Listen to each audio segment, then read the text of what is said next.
a bit. He's a big young man, 6'3", 215 pounds, and he can carry the mail. Not much of a passing threat for Rossford, but if they have to throw the football, you're going to see Curtis go a lot too. Mike Plotner, who's got 3D catches this year. The ball is at the 2-yard line of Rossford, coming off their own end. And who do you think got it? Their bread and butter guy, Justin Aleda. 55 down there for Maumee. Let's give him credit on the tackle. That was John Williamson. And I think 20 come up and support also. That's Aaron Warnock. Out of the ball carrier from the 2 out to about the 6. Give him about 4. Second down. Both of these teams, Jerry, play a lot of players, both sides of the ball. I formation, twin flankers out wide to the right. And again, he sticks it in there and looking for some space, and he gets it out near the 10-yard line. They say a fumble on the play, and Maumee says they have it, and they do. One official calls ball down. The other official says nope. It popped up before he hit the ground, and well, that's why we hesitated for a moment. Right here it is, Jerry, on the replay. Good handoff. He looks outside, cuts it inside, and somewhere in that, there it is, stripped away right at the bottom. Good call by the official. So Maumee with the first break in this football game, and Noward jumps out there. It'll be first and goal for the Panthers at the 8-yard line of Rossford, and Rossford in there with the goal line D. I didn't see who made the recovery. Bottom line, the Panthers have it. They go to the power I. First and goal from the 8. Handoff, trying to find something between the center guard hole, and he got it to about the 5-yard line, and that's it. It'll be second and goal from there. Let's give the left side of the Rossford defensive line credit on the tackle. That was Warnock, the ball carrier. Right now, Rossford defensive line getting a good surge on the snap. Gary Bryant, number 5, checks in for Maumee. And out they come. There's no score early going first quarter from Kazmaier Stadium here. That's a great name in football from these parts. Getting out of the power I, and an outstanding job on defense. I believe the defender just shed the blocker, Jerry Carter, and made a fine move, a down move right there outside the 5. It'll be third and goal for the Panthers now, about 5.5 yards away from Pater. And that play was made by John Gogol, number 77, 6'2", 240-pounder. Number 71, right down there in the ground. He shed his block, maintained balance, and made the tackle. Good play by Gogol. Now twin flankers out wide to the right. And they'll split the setbacks now. Third down, goal about 5.5 yards away. A little pop pass slant, tip complete and in. Touchdown. I think somebody might have just got a little finger on it there. Not much to deflect it, and it was complete about the 1, and in she went. Reception made by Dan Riggy. Just stood up and the old slant play. That's a tough one to defend, Jerry. That's 11 touchdown passes now for Mr. Noward that he's thrown this year. So the Maumee Panthers take advantage of the recovered fumble by Rossford at the 8-yard line of the point try coming up. This is like almost automatic, folks. Waiting for the snap. High, ball on the peg, though. Kick up, kick should be good, and it is. And so, with a lot of time to go in this one, a Northern Lakes League confrontation between the Rossford Bulldogs and the Maumee Panthers. Maumee draws first blood on the recovered fumble at the Rossford 8-yard line, and they lead 7-0 on our Buckeye Cable System high school football scoreboard. And for Dan Riggy, Jerry, that's his 6th touchdown pass that he's caught this year. And Noward, like I said earlier, has 11 on the year. We'll see the touch again. Just stood up, little slant pattern, little tippy maybe, just a little bit there on the fingertip, but good concentration by the receiver at about the 1 and got in for the score. 3 plays, 8 yards, minute and 15 seconds on that scoring drive for Maumee. All right. Another nice evening for football. There's part of the crowd out there. I had an opportunity to walk through the stands, as I like to do prior to the football game, and a lot of the Maumee youngsters already decked out in their Halloween costumes, kind of a preview for the old broadcaster this evening. I liked it. There were some cats down there. They had the whiskers on. And did you pass out any candy? No, but I took a little. No, I'm just kidding. Here's the kickoff on the run back. And he's got some room outside, and finally Bulldog down, but not before about the 38-yard line, and a fine run back that time. And let's give credit to one of the captains, a rummer, 6'2", 220-pounder for Rossford. Get some good field position. A lot different from starting at your own 41 as opposed to your own 2. Well, they'll spot him at 42. And John Roosh for Maumee, number 16, made the tackle. And he was one of the last men on the defense to make the tackle, and he did his job. Curtis is your quarterback. They run out of the I formation. And a pitch sweep to the short side.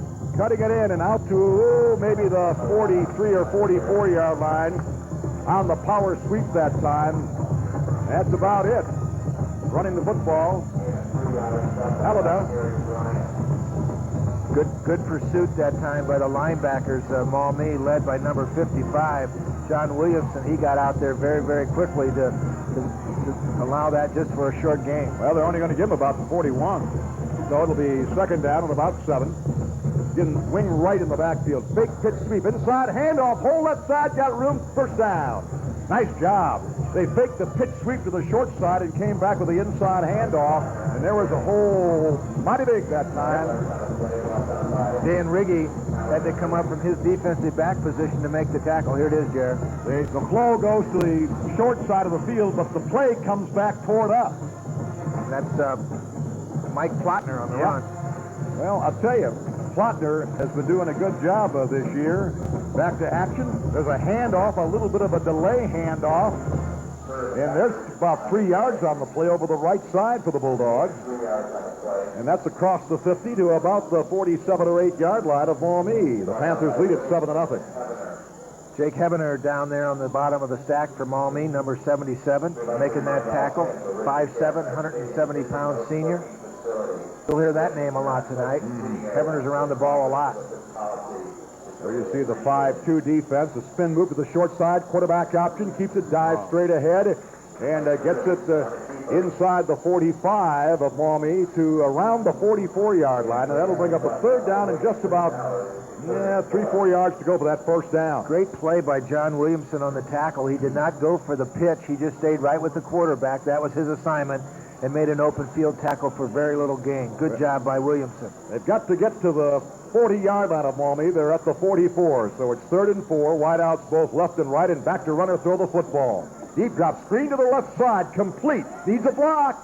Can't get it. So there's a flag on the play. We're going to have a clip probably against the Bulldogs. I think we're going to have a clip against Noward. Noward was out here, and he got clipped by number 77, I believe. Well, Halida on the reception. He was sniffing for a block, Jerry, between the 45 and 50, and he just couldn't get it. Then, well, the block came too late, and they got clipped. Gogol was guilty for the clip, so that'll bring that football back.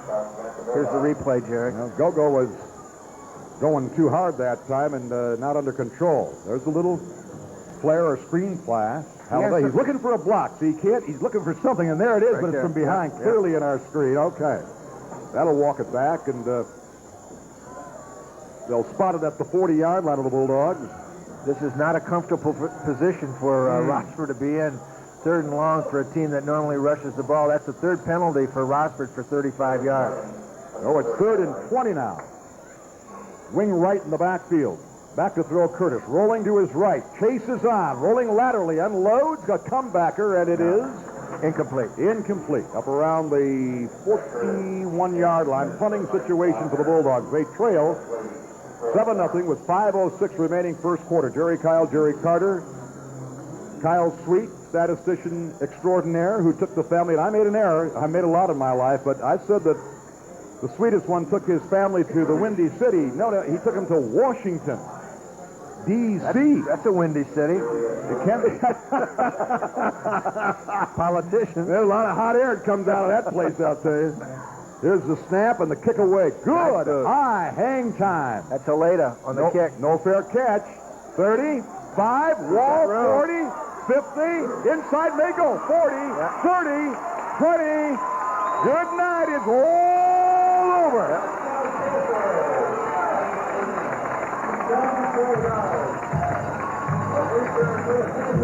Number 16, that would be John Roosh. Wide receiver and also a defensive back. Oh, the drummer liked that one. Whew. I'll tell you, you saw that wall form, Jerry, between the 30 and 40-yard line here on the western side of the field. And once he got I'd say midfield 45 of Rossford. She's long gone, and the cheerleaders are whooping it up along the sideline along with that Panther. Point try coming up. Just like that, it's 13-0, and I think the Bulldogs obviously are stunned after that deal. Well, that clipping penalty was the culprit. You know, they had a chance to get the first down. They get the clipping penalty, and that forced the punt. Penalties have aided Maumee in both scores, right, Mr. Sweet? Yep. He nods ahead. Thank you. So with 4:49 remaining in the first quarter from Kazmaier Stadium in Maumee, Ohio, it is 14-0 in favor of the Maumee Panthers. Well, we did a lot of games here, a lot of you over the years, Jerry Carter, at this nice layout. We made some nice improvements. Beautiful game field to watch the football game in. We got a gentleman here sitting next to us as we see the replay of the return. Now watch the wall, folks. Here's the reception. You'll come to the western sideline, okay? Picking it up steam. Now watch the wall. There's a block you saw there, but you see he's nearing the 50-yard line. There's a little bit of a juke. Oh, right over the top goes the Panther, and at that point, it's Katie by the door. Yeah, the only young man that had a chance was number 9. That was Julius Rumer for Rossford, but he really wasn't in a good position to make the tackle, and Mr. Roosh just outran everybody to the goal line. He was only rumored to be in good position. And the kickoff, line drive type affair. Could be a run back here at the 10 to the 15 to the 20. Got some blockers at the 25, and from behind, O'Shea, number 45 for Maumee. At the 29-yard line. Kevin O'Shea on the tackle. And on the run back for the Bulldogs is Plotner again. So the Bulldogs got to right themselves now. There's still a lot of time. There's an eternity to go as we look along the sideline of the Panther coaching staff. And you got 4:43 remaining here, partner. In the first quarter, it's 14-0, but there's a long way to go. All right. The Bulldogs pulling out. Delay handoff, left side, good hole, lower the head. Ooh, took a mighty blow, helmet to helmet, about the 37-yard line, but straight ahead. Halida got it near the 30-yard line, and that should be very close, if not a first down. Now, I've missed a couple this year, but I think it's a first down. Of course, I made that call after the official pointed first down. That's how we do it. He ran right over Gary Bryant right here, Jerry. Yes, he did. Watch him lower the head. Watch helmet to helmet here. Oh, number 5. Here they go. Boom, man. Yeah, he ran right over It's Gary a scary Bryant. game, isn't it? It's physical, folks. This is not for the faint of heart, this game of football. Wing left in the backfield. Curtis sends a man in motion. That's the wing man. And a pitch sweep to the open field. Halida splits 2 or 3 defenders and gets it out to near the 45-yard line. I'm going to give him about 5, 2nd and 5 on the play. Halida's a big young man. He's quite a hunk to try to bring down, and you're not going to do it with just arm tackling. You're going to have to square up on him to bring him down. He's going to get, he's averaging almost 6 yards per carry. Well, as you said, he's a big youngster, Halida is. 6'3", 215. Yep. They'll run out of that I formation, and looking right goes left, and may throw this one. No, it is complete at the 50. It's straight ahead of the first down. I thought he might be throwing for the nickel seats, but instead, he found his receiver out there wide open, as a matter of fact, Jerry.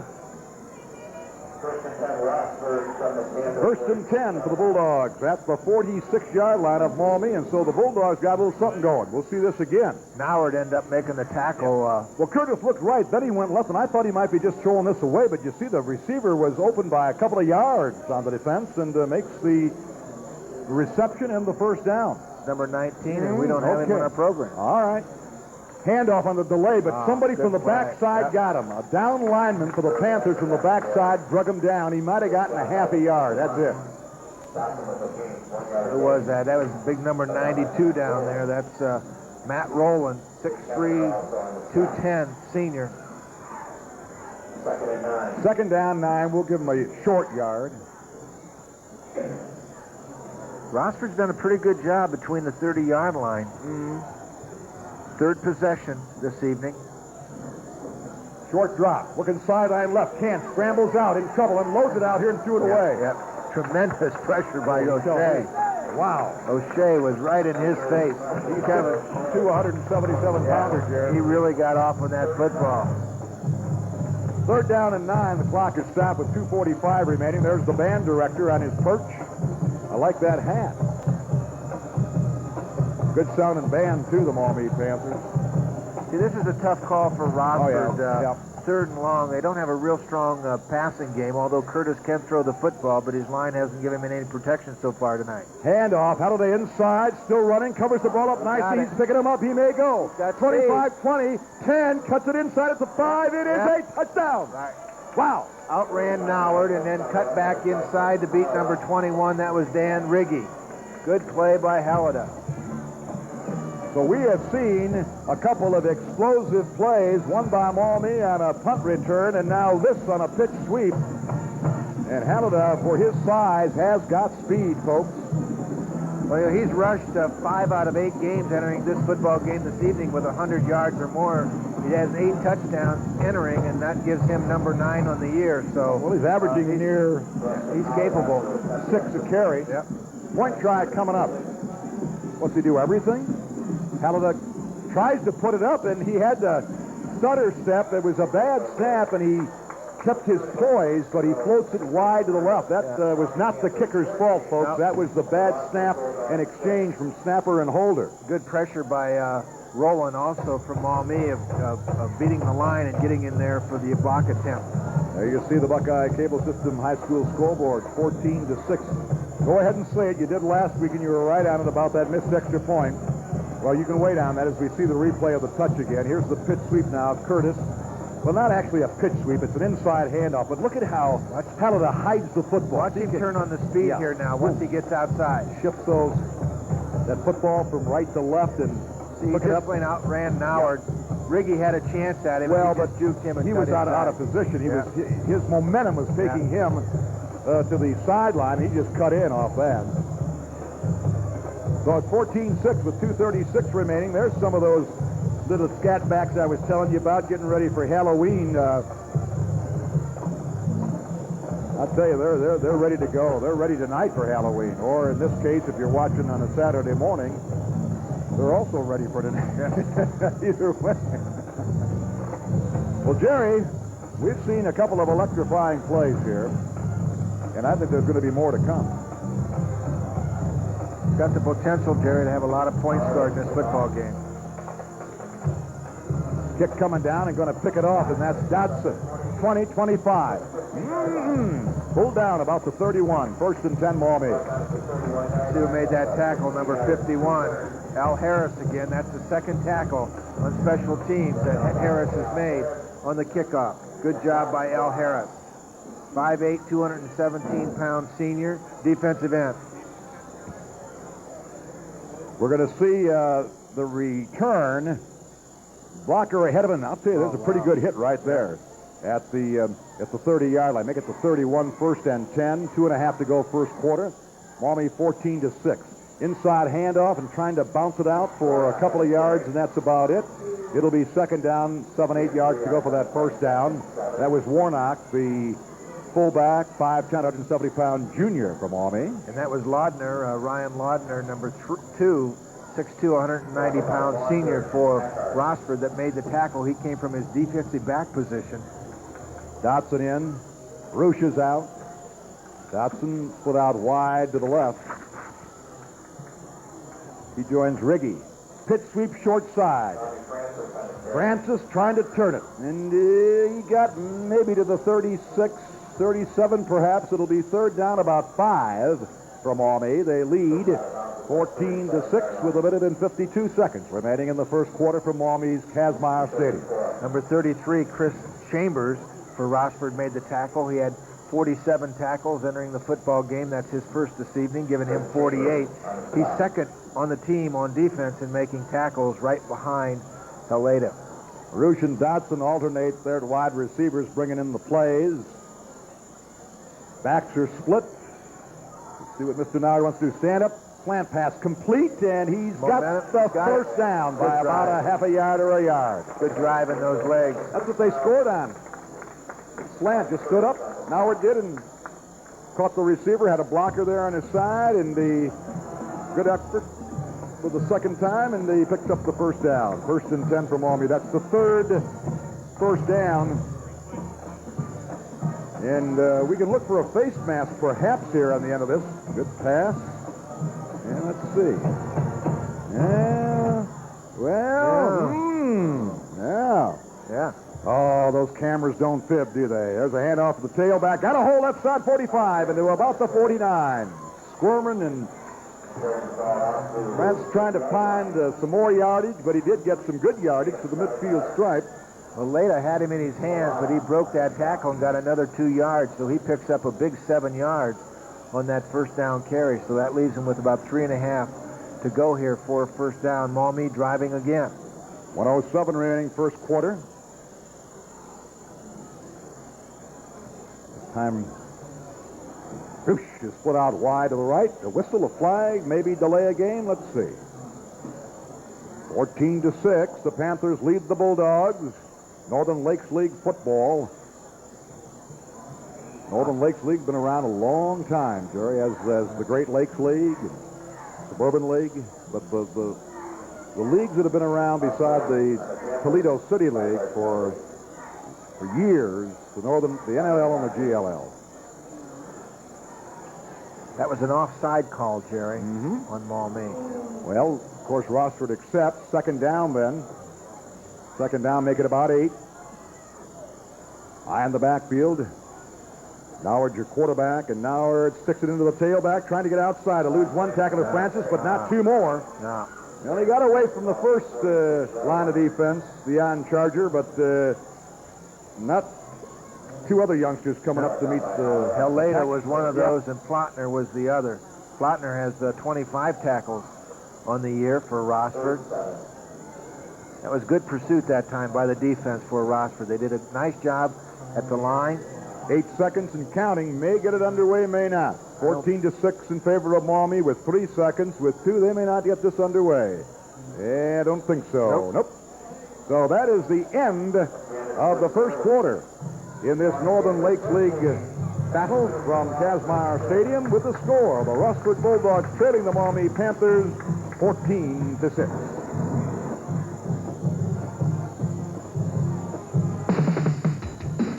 A career in computer information systems is an extremely challenging career. Job opportunities in the computer on our feature game and for the entire system. Appreciate it. A lot of heat. Interception. Look at this. Oh, my. Oh, my. How about that as we come back to action on the very first play? We've got a Rossford touchdown as there is heat put on the quarterback, and all of a sudden, a Bulldog's got it, and there's nothing ahead of them except green, white stripes, and goalposts. And like that, we've got a 14-12 ball game. My goodness sakes, you won't see that happen too often. Heleda had the rush on Noward, the quarterback, and Noward was trying to just throw it away. And Heleda put his hand up there and grabbed it and pulled it down into his chest and ran for a touchdown. Katie by the door. That's his second touchdown this evening. 1 on offense and now 1 on defense. And the Bulldogs may go for a 2-point conversion, trailing 14-12 as they call a timeout and talk it over. Jerry, that was just what can you say except an outstanding individual effort in this case. The heat in the quarterback, as Jerry said, and then he makes the intercept. Now we'll watch it again here. Now watch the heat being put on Noward. He's back to throw. There's the fake. Here comes Heleda. And he puts the pressure on him. He tries to throw, and there, right into the breadbasket. 2-man effort that time. Yep. Great rush on the quarterback, and he's saying, wow, look what I got, folks. First quarter numbers, Jerry, for Rossford. They had 92 total yards on offense to Maumee's 41. Both teams had 3 first downs, and Rossford had 35 yards in penalties to only 15 for Maumee. That was a 35-yard touchdown run by Heleda. Well, if you're a Maumee fan, you'd say something, what a revolting development that was. 2-point conversion try coming up to tie it. First play of the second quarter. Rossford right back in it. They do some shifting, over-shifting, unbalanced to the western sideline, and we may have delay a game. Maumee wants a timeout. No, okay, because Maumee hadn't seen that formation. They want a timeout. Big 2 points right here. Sideline was frantically calling for a timeout. Where'd this formation come from? So now Rossford will go over to their coach. Well, no, they're going to come right back out again. Maumee's coach out in the middle of his huddle of his team. Did you love this high school football? Huh? Can't beat it. No. Friday night, crisp. There's a freshness in the air, but it's dry. It might have been a little ugly overnight and most of the day, but right now it's just another delightful evening for football. We've been blessed all year long. Wind is absolutely no factor. Oh, glory, this thing, limp flagpole. Turf is a little slippery and soggy out there, especially from the hash marks to the sideline, but the middle of the field is perfectly dry. So when we walked the field earlier, you're exactly right. But, you know, they put those longer cleats on, Jerry. They just put those longer things on. All right, unbalanced again to the right. Maumee trying to sort this whole thing out.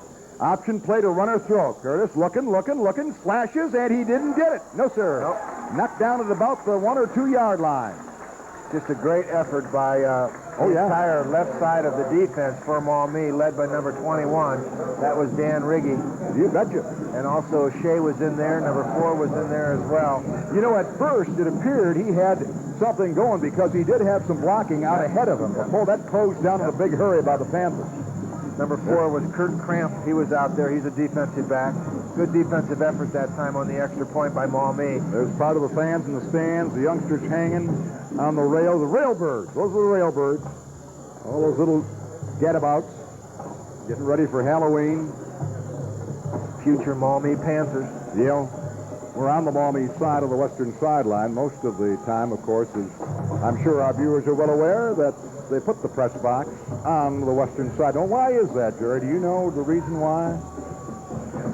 It has to do with something called the sun, because I would think because most games are played in the daylight, of course, for years, and so you always put the press box on the western side to have the sun not glaring into the dreaded media eyes. I don't think we're so dreaded, though. Not all of us. Here's the kickoff now, 14-12. It's a squib type of thing, and it hits a Maumee player, and he gets on it like now. I'll tell you, that was old number 8. Mike Ambroski. Ambroski. 5'10", 180-pound junior. Well, I like the way he didn't fool around with it. He just clamped on it and you betcha. Put it down right there. Well, here it is, folks. 14 Maumee, 12 Rossford, 11:49 to go in the half from Kazmaier Stadium, and the Rossford Bulldogs, after going down 14-0, are right back in it. So they got to be feeling a little bit better about themselves here. But as we said, I'll say again, we've got a lot of time left in this one. A little band action there. Twin flankers to the left. The backs are split. Rolling to runner throw. Now we're looking sideline, being strung out. Unloads out here, and he threw it behind the intended receiver. Johnny Roosh. That just took a long time for that play to develop, and number 64 was part of the problem for Rossford. He had great pressure. That would be Greg Zukowski for the Bulldogs. Stops the clock. 11:44 to go in the half. Trotting back out now. Quarterback end Dotson, Keenan Dotson. He's 6 foot, 155-pound wide receiver. There's your score. 2nd and 10. Up at the 42. Now where's your quarterback, and he's got him in the I formation. Man in motion across the screen. And he hands to his tailback, trying to find a little room over the right side. Got a blocker there, kind of feeling his way along. Got it across the 45 to about the 46 or 7 yard line. Curtis, the ball carrier, and it's 3rd down and about 7, maybe 6. I think it's 6. Maumee uses the shuttle system, if you will, bringing those plays in and out, and the 2 men are Dotson and Roosh. They alternate. Roosh joining Riggy out wide to the left now. The backs are offset. The runner throw. Now we're looking. Still looking. Unloads deep down the left sideline. A man is there, and it's complete, and he may go. He's going all the way for the TD. And that was Johnny Roosh. Well, that play took a long time developing, too, but I'll tell you what, Noward was patient enough to give Roosh an opportunity to beat the secondary, and he did just that. And Eric Fidio was the man that got beat, number 7 for Rossford. He was the only man that had a chance and didn't get it done. That's Noward's second touchdown pass, I believe, this evening. That would give him 12 on the year. Galvin to try the point after. He's been perfect so far, 20-12 in favor of Maumee. We have seen it's been the big play first half in this one. Snap, ball down, kick up, and mighty good. So, with a timeout on the field, the score, Maumee 21, Rossford 12, 10:55 to go on the half on the Buckeye Cable System featured game of the week, and we've got a wild and woolly one going here in this first half. I'm looking around up here in the press box. Obviously, we've got some purple jackets on with Maumee. That would be obvious. You wouldn't have, as we see the replay, and I'll talk about the jackets up here. Now, you see this play takes a long time developing. Now, the cagey quarterback he is, gives his receiver a chance to beat the defender, and he just beat him. Yep. Went for the ball, and you can see down the sideline. Great camera work by you folks out there and up here. Mike Curtis was number 3. He was the first man that had the opportunity, but he just didn't have the height to get up. The nice lob that Noward put on the pass, and then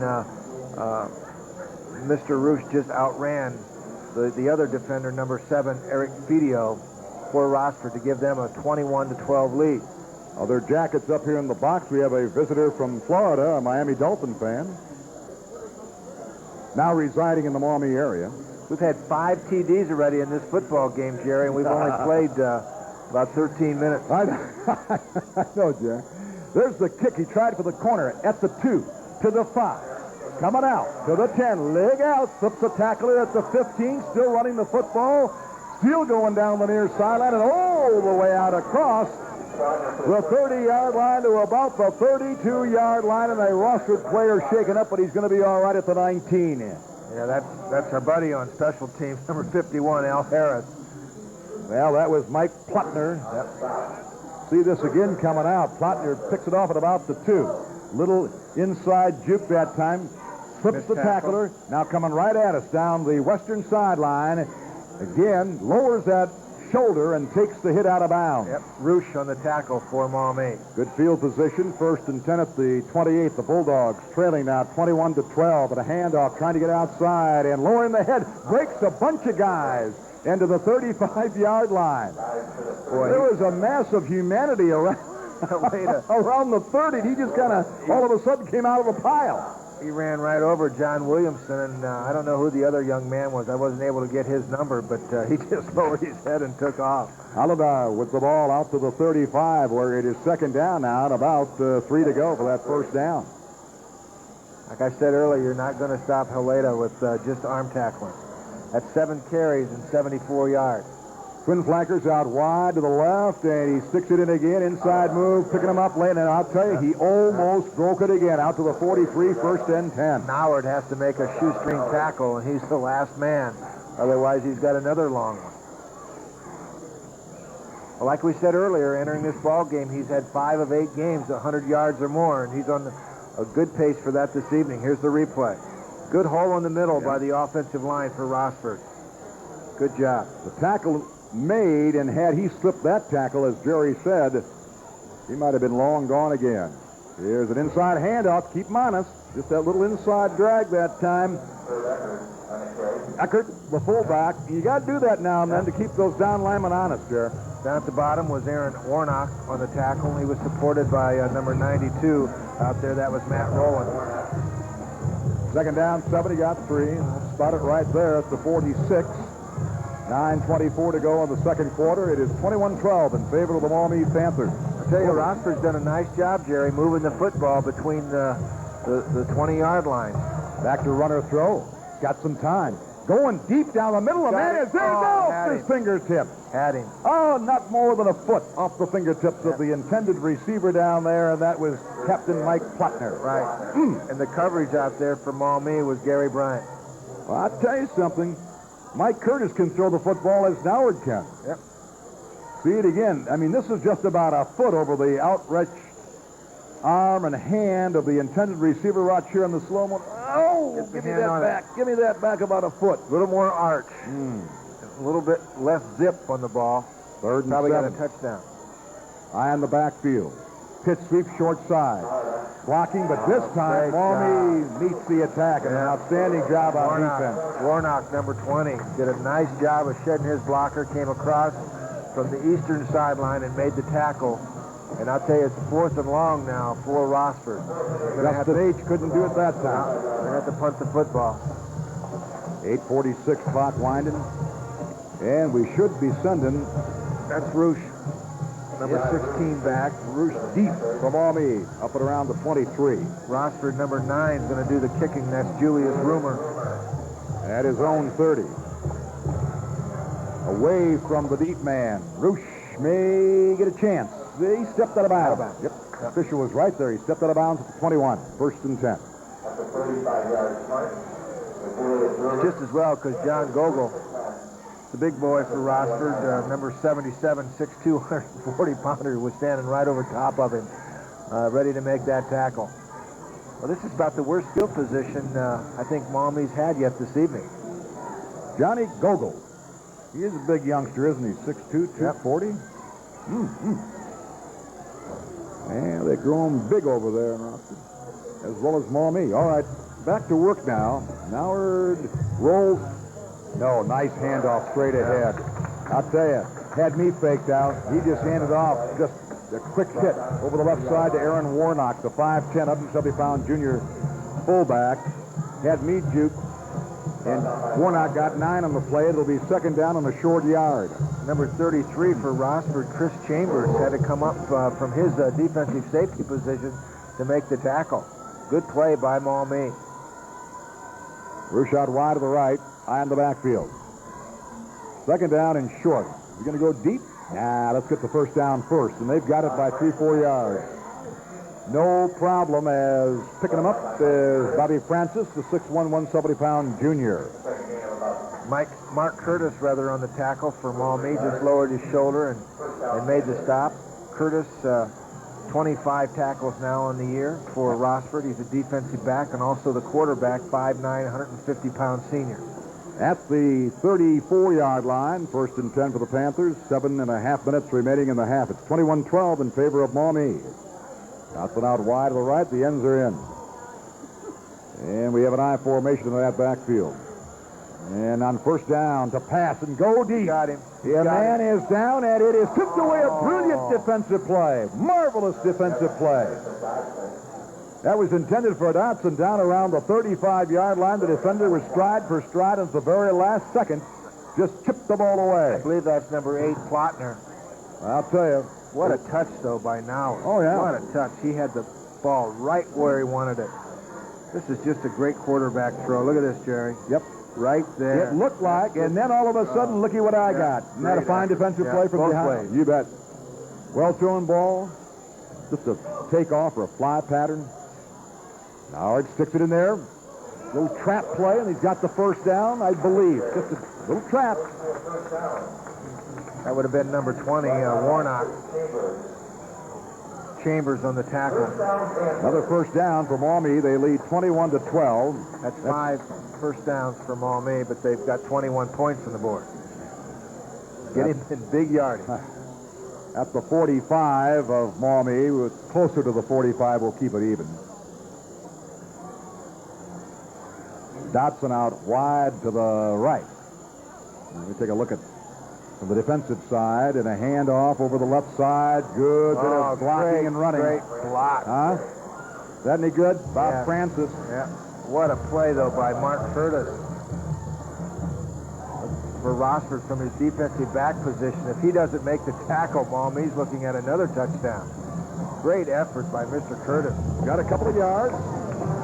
There's the old band director, OLE that is, doing a nice job. He's got some good height. He's got some height overlooking the Bansters.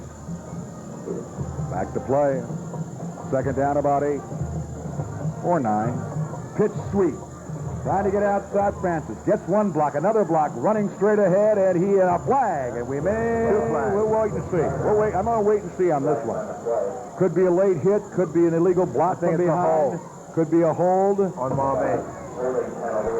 And The hold's going to be against Maumee, the Panthers. All right. This game has been fairly penalty-free.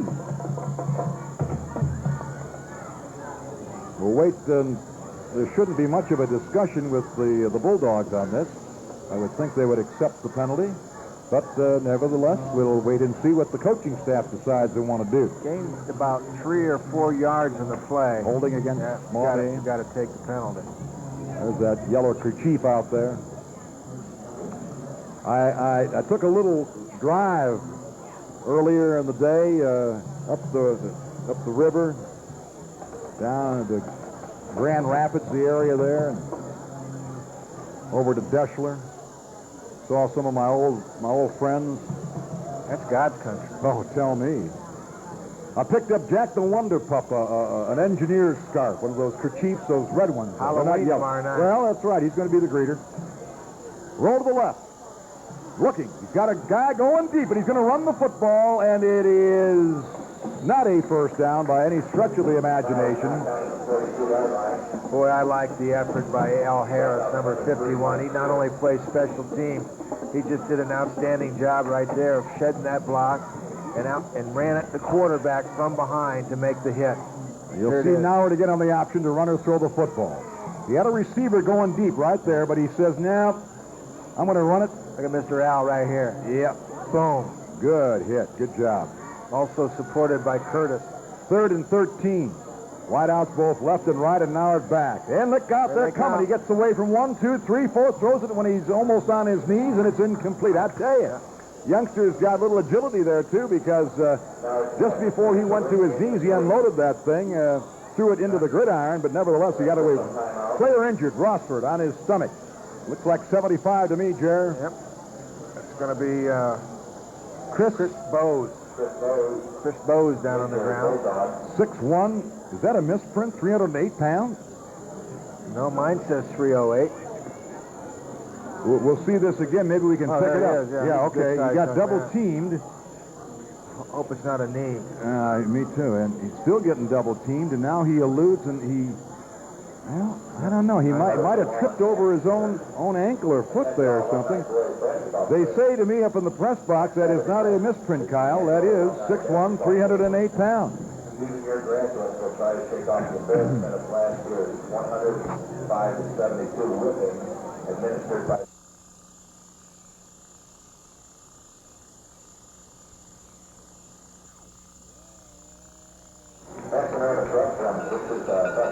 Still working on the injured player of the Rossford Bulldogs. Chris Bowes, the offensive tackle, defensive lineman, 6'1", 308 pounds. He was double teamed on the block. It did look as if anything happened there. It looked like he might have just tripped over or caught himself with an ankle.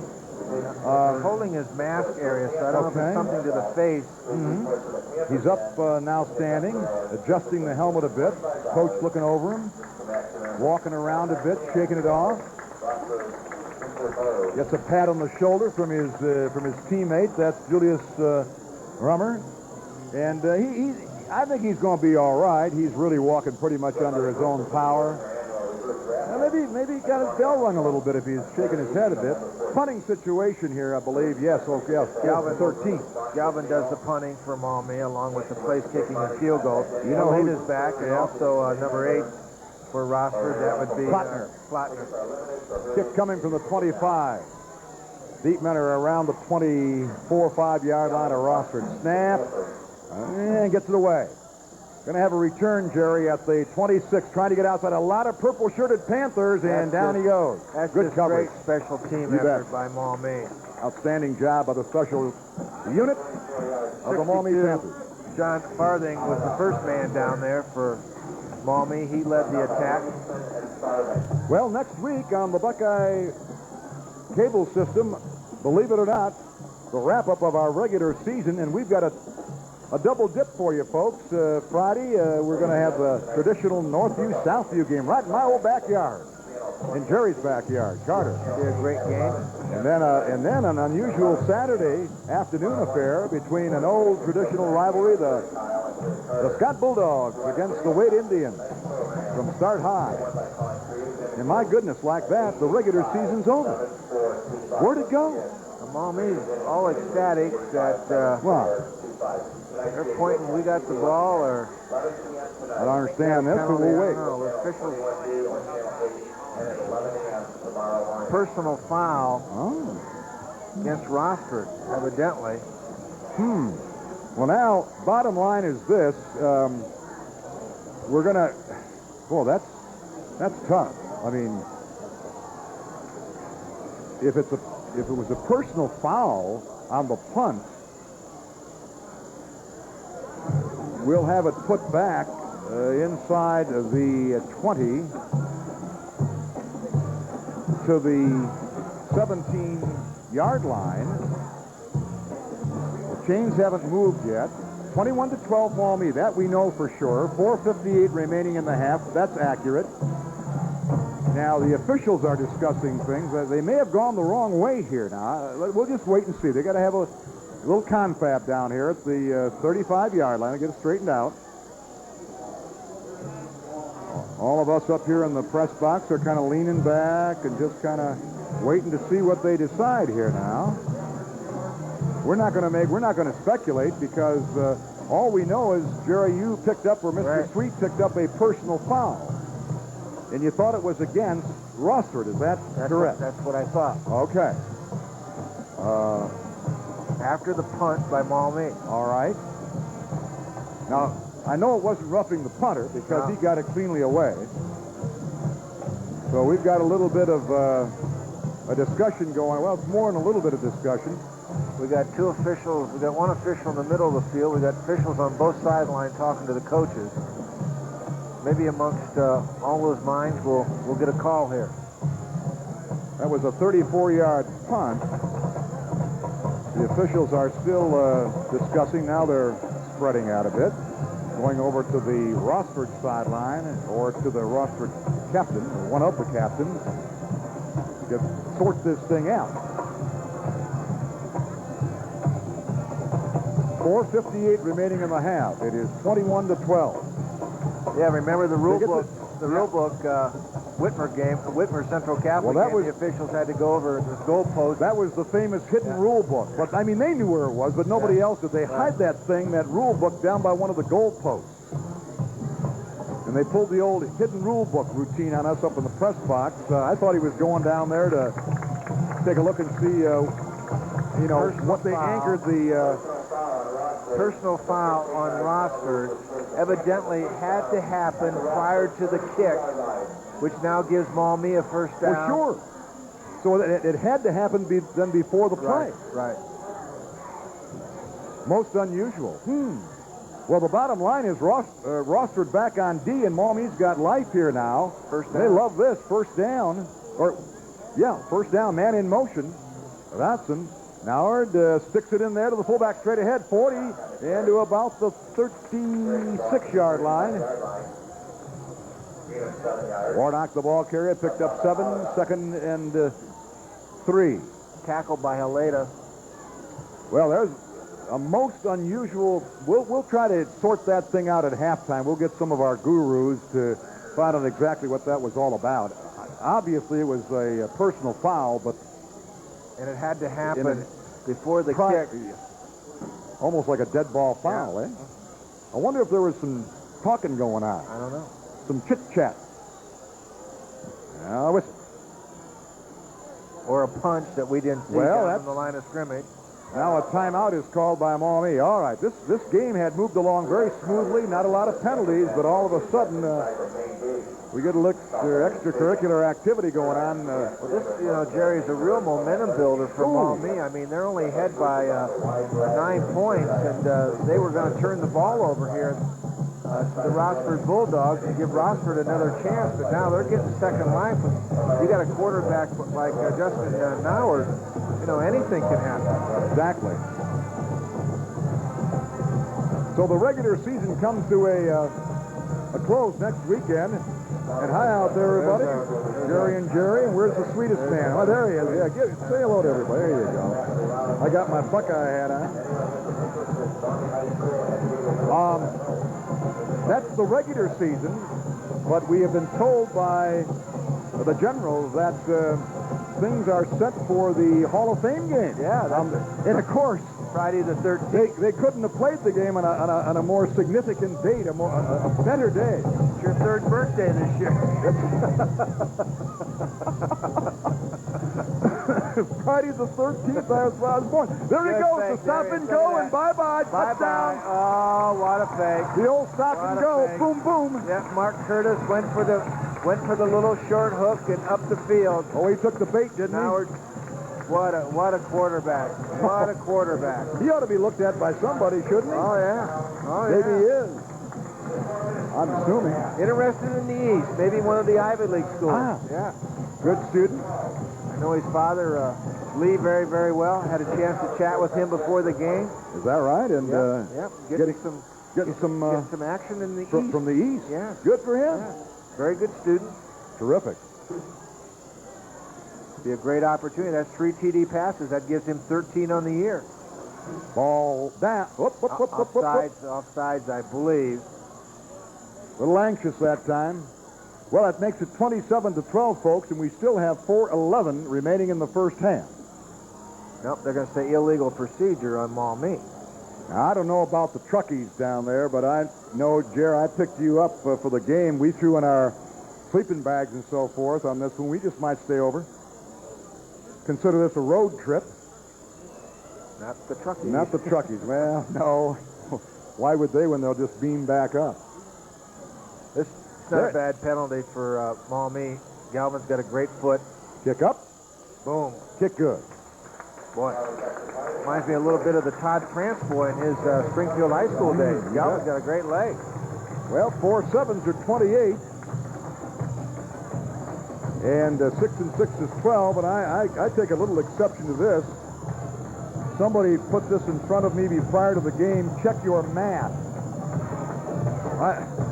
I don't understand that at all, but check your math. Somebody put that in front of the monitor here in the press box. Hey, 4 times 7 is 28, and 6 and 6 is 12. That's a 16-point difference. There's the pass, the stop and go, the hitch, and, well, I'll tell you, he had him beat by 5 yards. 9 plays, 79 yards, 4 minutes and 12 seconds. And it came on a big penalty. Yep. Well, you know, Big penalty by Rossford. the sweet one, you correct me, but I believe 3 of the 4 Maumee Panther touchdowns have been sustained by penalties. And he's gone, let me think about that a minute. Don't have a column for that. Your substitute last week took one look at the big board, the stat board, and went, Not me. wait a minute. I didn't know I was in Japan. It looked like numbers, kickoff, back. Oh, holy Toledo. 55 Maumee. You could hear that one in Napoleon. John Williamson. Woo! Nothing better when you're all alone, one-on-one with somebody, and you can make a great hit. Just stop him in your tracks. That's exactly what John did. Watch this replay. I'm telling you, you can hear this hit all the way in Napoleon. Watch it. Here it comes down now. He's going to go heads up right here. And gets about 3, 4, 5 steps of steam ahead now. Here he comes, the train, and boom! That's why you call it football. And our band director from Rossford just looking on casually. She's nonviolent. There's an inside handoff. And I'll tell you, let me just make a point here with 4 minutes exactly remaining in the half. I don't believe the Bulldogs are out and down by any stretch of the imagination. Not at all. Not when you got a Curtis at quarterback and you got a guy like Aleda who can really pick him up. He's going to probably be close to 100 yards here in the first half. So even though it's 28-12 in favor of Maumee, this thing is far from over.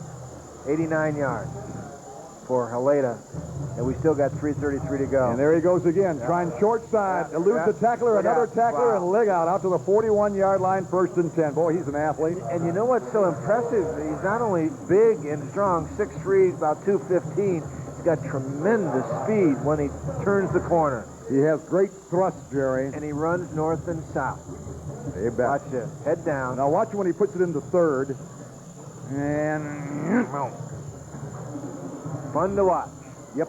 103 yards now. And we still have 3:18 to go. Hand off again. Picking his way. Got about 4. He averages nearly 6 yards a carry. So second down and about, let's call it six and a half. If OU becomes a reality for Haleda, it'd be interesting to see what side of the football they play him on, because the young man is a pretty good defensive player as well. You bet. And they break it out. Athens, Ohio. Ohio University of the Mid-America Conference. Double fake. They're getting a quality football player. String out. Still running. Better tucking. No, he unloads at the last moment and underthrown. Well, I'll tell you what, he did the smart thing, and then he threw it into the gridiron. Well, Mr. O'Shea was right in the quarterback's face, causing a lot of problems. It was intended for Herb Eckert.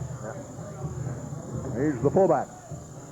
You've heard that name a lot, Jerry. Kevin O'Shea. He's been in the backfield for Rossford more than they want to see. A good-sized young man as well. Mr. O'Shea, 6'2", 180 pounds. They're down about 7. 28-12 in favor of Maumee. Curtis back to throw. Looking left sideline. A little flat pass. Screen, if you will. And does he have the first down? Yes. If he didn't, Jerry, he saw where the red flag was, and he was going after. He just lowered his head and dove. And he gets the first down. Rossford not only battling the Panthers, but now the clock. 2.5 to go as we see Screen pass. Watch this. Curtis looking right a little bit, and then he goes to the screen to the left side. The Big H has got some blockers ahead, but then at the boom, look at that effort. At the flag, he just dives, expends his body, and gets the first down. Open field to the press box side. Pitch sweep to the open field. Here he comes again, trying to find a hole. If there's no hole there, he'll just bowl over a couple of people, including his own. He didn't care what color jersey they wear. Plays football the way it needs to be played, hard. If you're in my way, I'm going to run over you. Whether you got a silver jersey on or a purple jersey. Clock running 1:52 till halftime. 28-12 in favor of the Panthers over the Bulldogs. The Dogs, however, are snarling right now. Double reverse. Oh, he's got some people out here. 50, 45, 40, 35, away from another, still running and out of bounds finally, way across the far side of the field of the eastern sideline. And Curtis, for the Rossford Bulldogs, the quarterback, made the great block out on Noward to give him the first down opportunity. Good job by the quarterback, Mr. Curtis. What a contrast. Plotner, who will get the handoff eventually, is 5'6", 152 pounds. Just a little guy, and he kind of likes to hide in there a little bit, but now he's into the open field. He says, come on, get out of my way. I can beat these big guys. And he slips a tackler there and then cuts in, and he just kind of tippy-toes over one of his own men and runs out of bounds. Here we go again. Deep. A man is down, and it is completed. It's a touchdown. Oh, my. The guy that just made the run, Mikey Plotner, one of the captains. Guess who threw the pass? I have no idea. Haleda. Thank you very much. I had a notion, but I wanted to give you that front line. So Haleda has ran for a touchdown, intercepted a pass, and he's thrown for a touchdown. Not a bad evening. I understand he serves hot dogs at halftime to the press. Wow, big play. Well, they got to put touchdown. They got to put 6 more up there on the scoreboard. 28-18. They're going to just go for the singles in here. Ball down, kick up, got plenty of distance. Yeah, and it's good. No, it's not. Went wide. Oh, my goodness, wide to the right.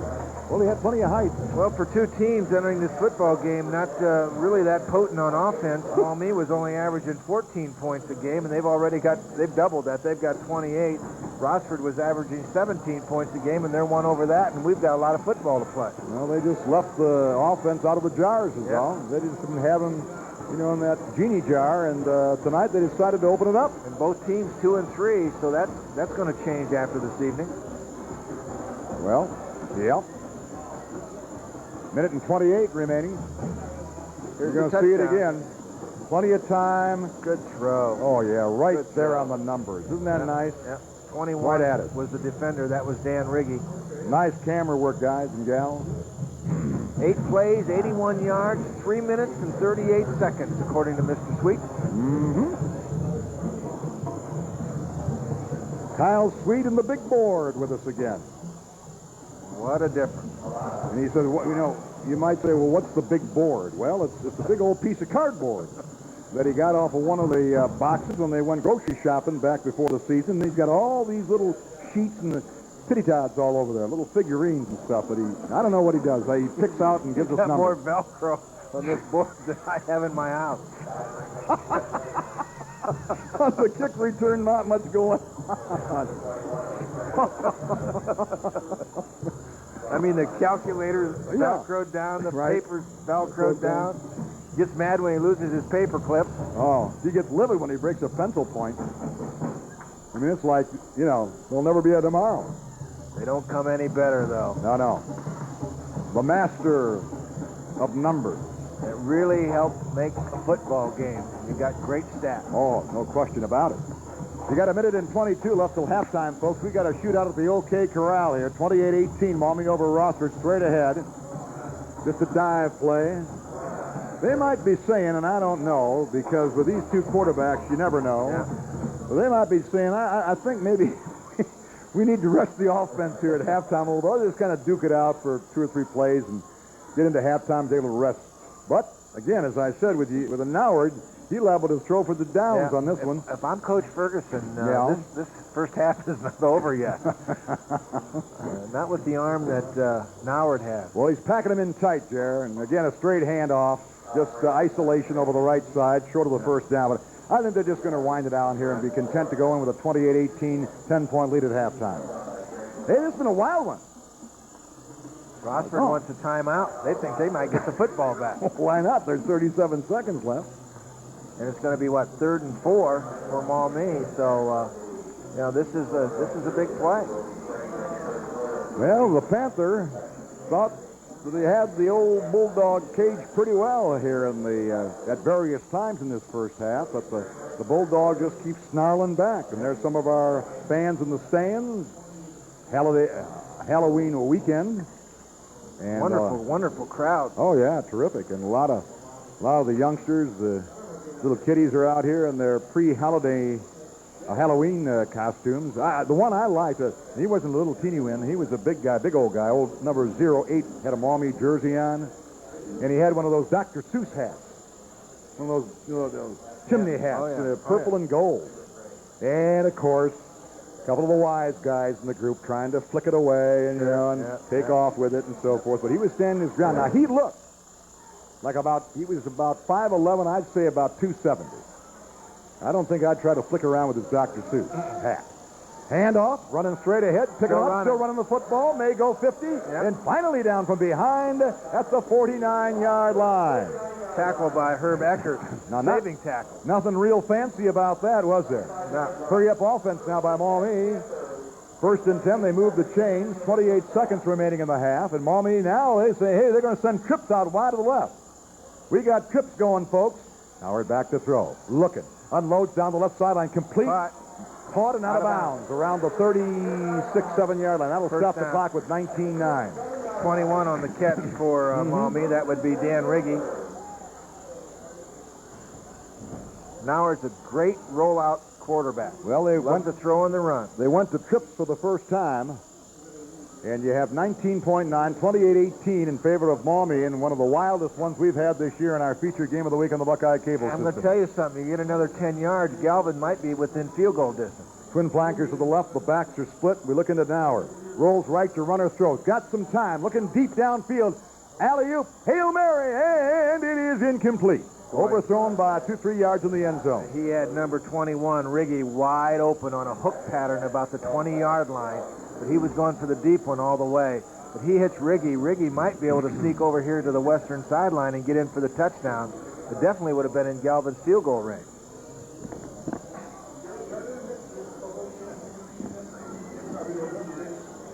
All right, bring it back. We've got 12-3 remaining in the half, 28-18. There's some of the band, the Rossford band. Yeah, we're number 1. Hi there. Okay, waving to the crowd.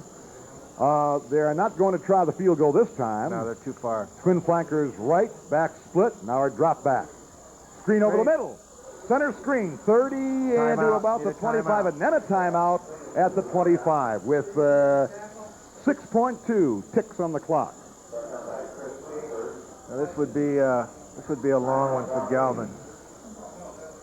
I think his longest this year was 37. I was wondering why a stream of folks would come up into the press box at halftime, and now I know. If you look all the way down the end row, you got food. You got food down there. You got some hoagie dogies or whatever, and you got some Halloween cookies. And all of a sudden, we had an influx of folks up in the press box.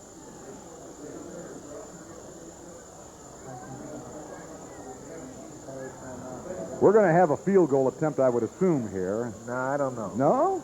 I think they might be a little bit out of Galvin's It'd be a range. 35-yarder. 35-yard angle to the right. That's going to be more than 35 yards. Well, Ball's, well, it would be credit 35, but by the time he gets it back here to the snap. Now, 6.2 seconds left in the half. 28-18 in favor of Maumee, and forget the field goal. Yeah, watch the hook and go here. Well, or the Hail Mary into the end zone. Throw it up for grabs. Short drop. Slant in out of bounds. Yep, got him closer. That's what they were doing. 2.9. Now it's down to the 20. Now it's field goal time. Now it's field goal time. Hey, good deal. Good coaching, I might add, along the sideline and upstairs. 28-18 in favor. It's a team thing. Well, Kevin down back here at the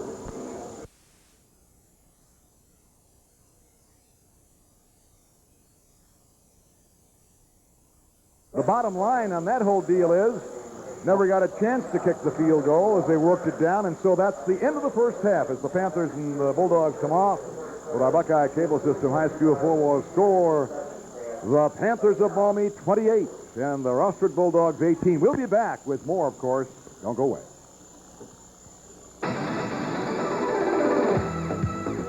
Worked at a lot of other schools, but I realized I didn't need to go away. The best for me is here, at home in Toledo. You can live on campus or find a great place nearby. Registration was actually real easy.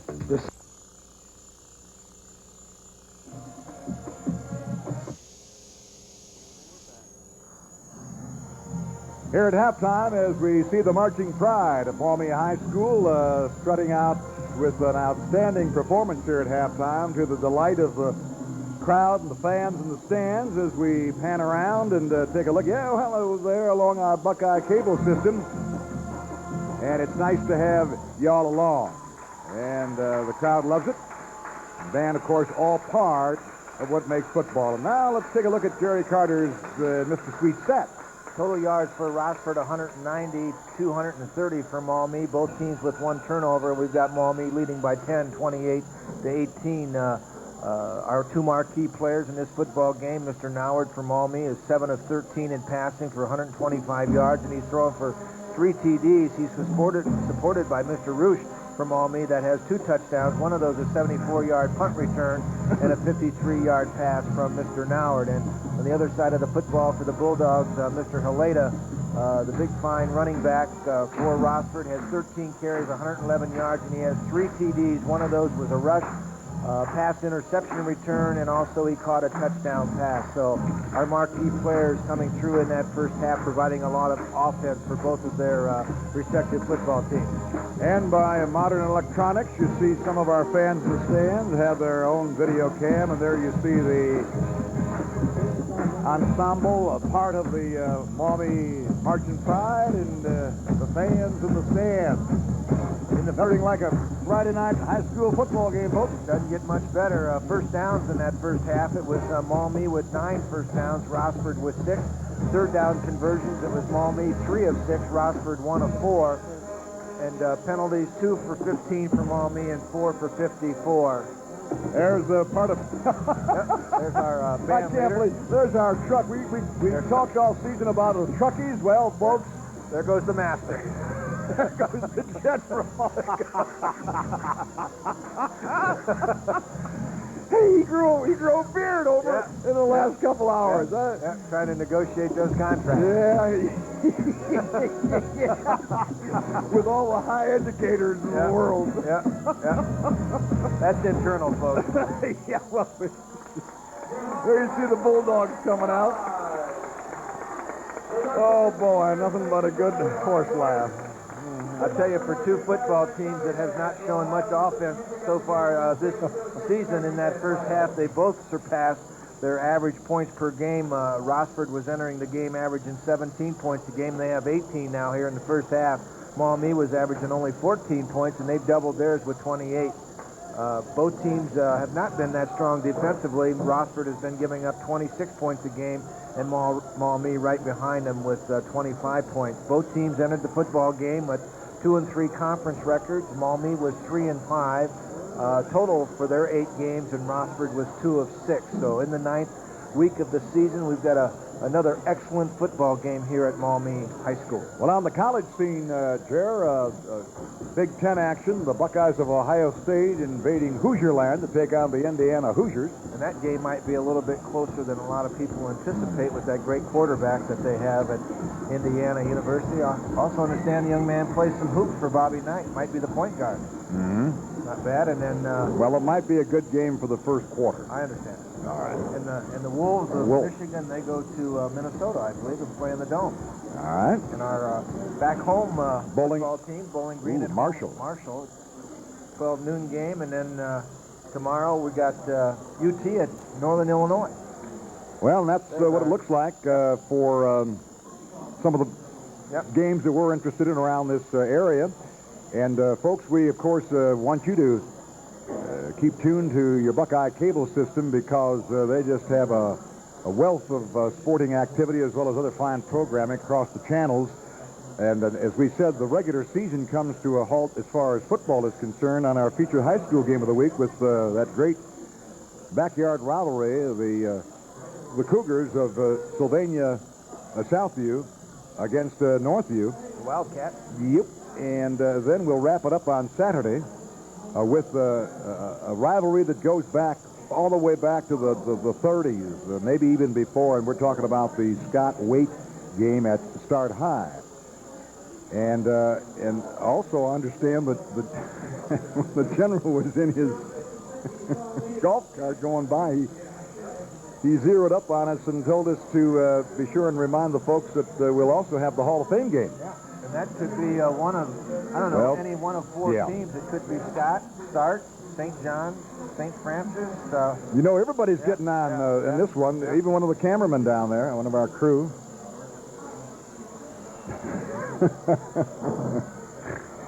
But we talk about the truck, and folks, that of course is where that's the heart of the whole deal, because that's where all of the audio and the video is put together and mixed and so forth. And then of course you have the camera folks on the field. We've got about 5. Don't know how many here tonight, because these folks from Creative Images, as we've said so many times, are just kind of, they're beamed down for these games, and so we don't exactly know how many the general beamed down for this particular one, but he's got a bivvy of them at his beck and call, and rightly so. So then we approach after the Hall of Fame game into hoops time, Jer, and of course that's one of our favorite times. We love all sports, but having played ball at Findlay College as you did, and we've done so many games over the years, both high school and on the collegiate scene, Mid-America Conference coverage, that we'll be looking forward to basketball season. Hard to believe, it's just around the corner. Oh, I know. Wow. And we want to wish your son Bucky in his senior year at St. John's High School, playing at one of the guard positions. And obviously, I don't want to embarrass you, but of course, everything he knows about basketball and how to shoot it, I'm sure you taught him. Might have had a little bit into that. Well. And we got a big soccer game in the neighborhood tomorrow What's night. that? What do you got going? St. Francis, St. John's. Wow. District final in the soccer game. Just a little bit near here tomorrow evening at Perrysburg High School, 7 o'clock. That should be a dynamite soccer match. There's something for every season around northwestern Ohio and the greater Toledo area. And we got our young ladies in northwestern Ohio playing in district volleyball. We've got some great district volleyball teams in the area. That action's going on tomorrow, so we'll know who those winners will be advancing. It's just a tremendous time of the year for high school sports. You've got about, before the, I kind of look at Thanksgiving as being, from then on, the weather can get a little bit testy around the Great Lakes area, but you'd have about 3 more weeks of doing your 10, 15 miles a day around the track over there, and I've got some golf weather left, hopefully. my track around to the carryout. In the Donny shop? Well, you know what? I didn't tell you this, and I didn't tell the general and the Truckies, but I brought along a jug of cider tonight to kind of commemorate Halloween. I hope they provided the donuts. But, of course, that'd be like asking, you're wrong again. That'd be asking an awful lot for the Truckies to divvy in and buy some donuts. Maybe that's why the general stole the cart. He's going to go out and get some donuts. I doubt it. Okay, the Bulldogs will get the ball here in the second half. Got Galvin, Mr. Galvin doing the kickoff for Maumee, and we're going to have Mr. Heleda back, and I believe number 8, that would be Mike Plotner for the Bulldogs. The general we referred to is Mr. Dave Peterson, the head man of Creative Images. Does a great job. We have a lot of fun with him, but he can take it. Kickoff return, and there's a little bit of alley there, but good thing that old number 9 for the Maumee Panthers got his arm and hand out there. And that'd have been some more yardage for the Rossford Bulldogs by maybe 10. Also, number 20, Aaron Warnock, he's the one that grabbed the ankle to make the tackle. 28-18. Maumee over Rossford in a wild and woolly first half of football. One of the wildest we've had this year. Trust me. Just underway, third quarter, and Rossford on the move. Curtis will work him out of the I formation at their own 27-yard line, the Bulldogs. And he sticks it in there to his fine tail back over the right side. Heleda, the ball carrier, gets her out to the 30-yard line, and that's good for the first down. Like I said, folks, he averages right around 6 yards per carry. And saving tackle by Ryan Nauer, the quarterback, who came up from his safety position to make the tackle. Well, if you like offense, you're seeing it here on the Buckeye Cable System feature game. We've got just about the entire second half to go. Handoff again. Little stutter step, finds that center guard hole. He was looking for the guard tackle hole, nothing there, and then he just had the little chop step and got it back inside and got her out to the 45-yard line. I pick up 5, so it'll be second down and 5 to go. Heleda is not only a very powerful young man, but he's got also very, very quick feet. Very, very good athlete, as we understand it, heading to Ohio University to play for the Bobcats. 28 from a usually reliable source, as reporters say. 28-18, Maumee leads it. They'll keep the tight end near side and send the wide receiver out. And Heleda trying to get outside and turn that corner. A burst of speed, the Jets on, and he thrusts ahead across the midfield stripe into the 46-yard line of Maumee. Boy, that's just hard running. But also give credit to that Rossford line. They're doing a good job of putting Maumee a defensive line on their back so that Heleda can get outside. Now watch when he puts it into the afterburner. Outside of the open field. Now he gets a little trip up and then just surges ahead with a little extra energy and thrust. 138 yards now in the ball game.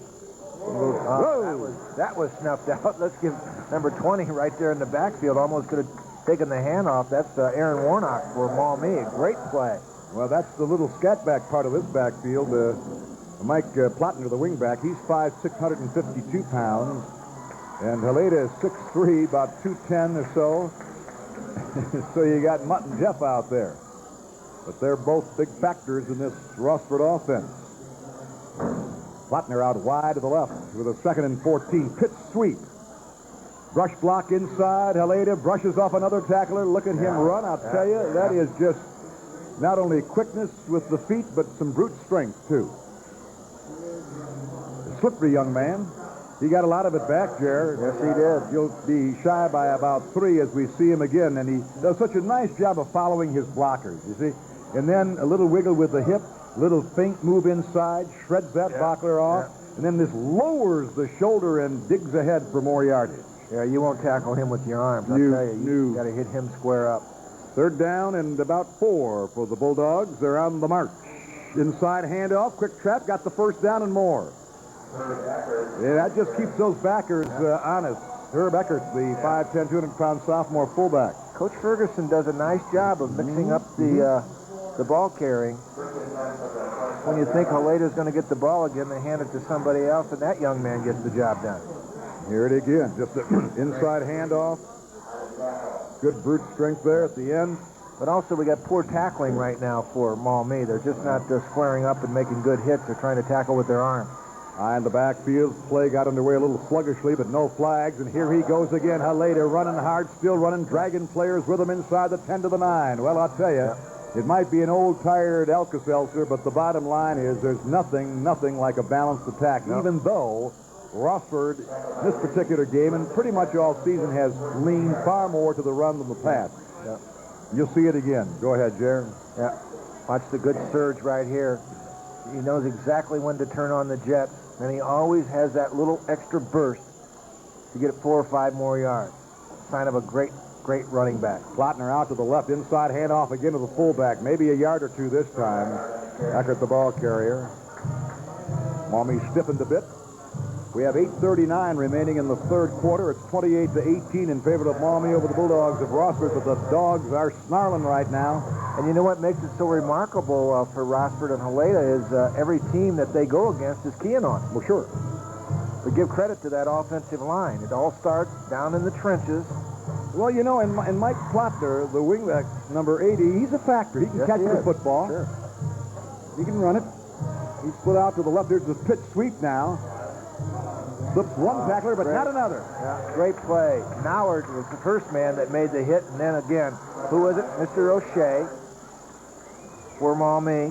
Kevin, they're on the play again. 6'2", 177, 180-pound senior. Here it is.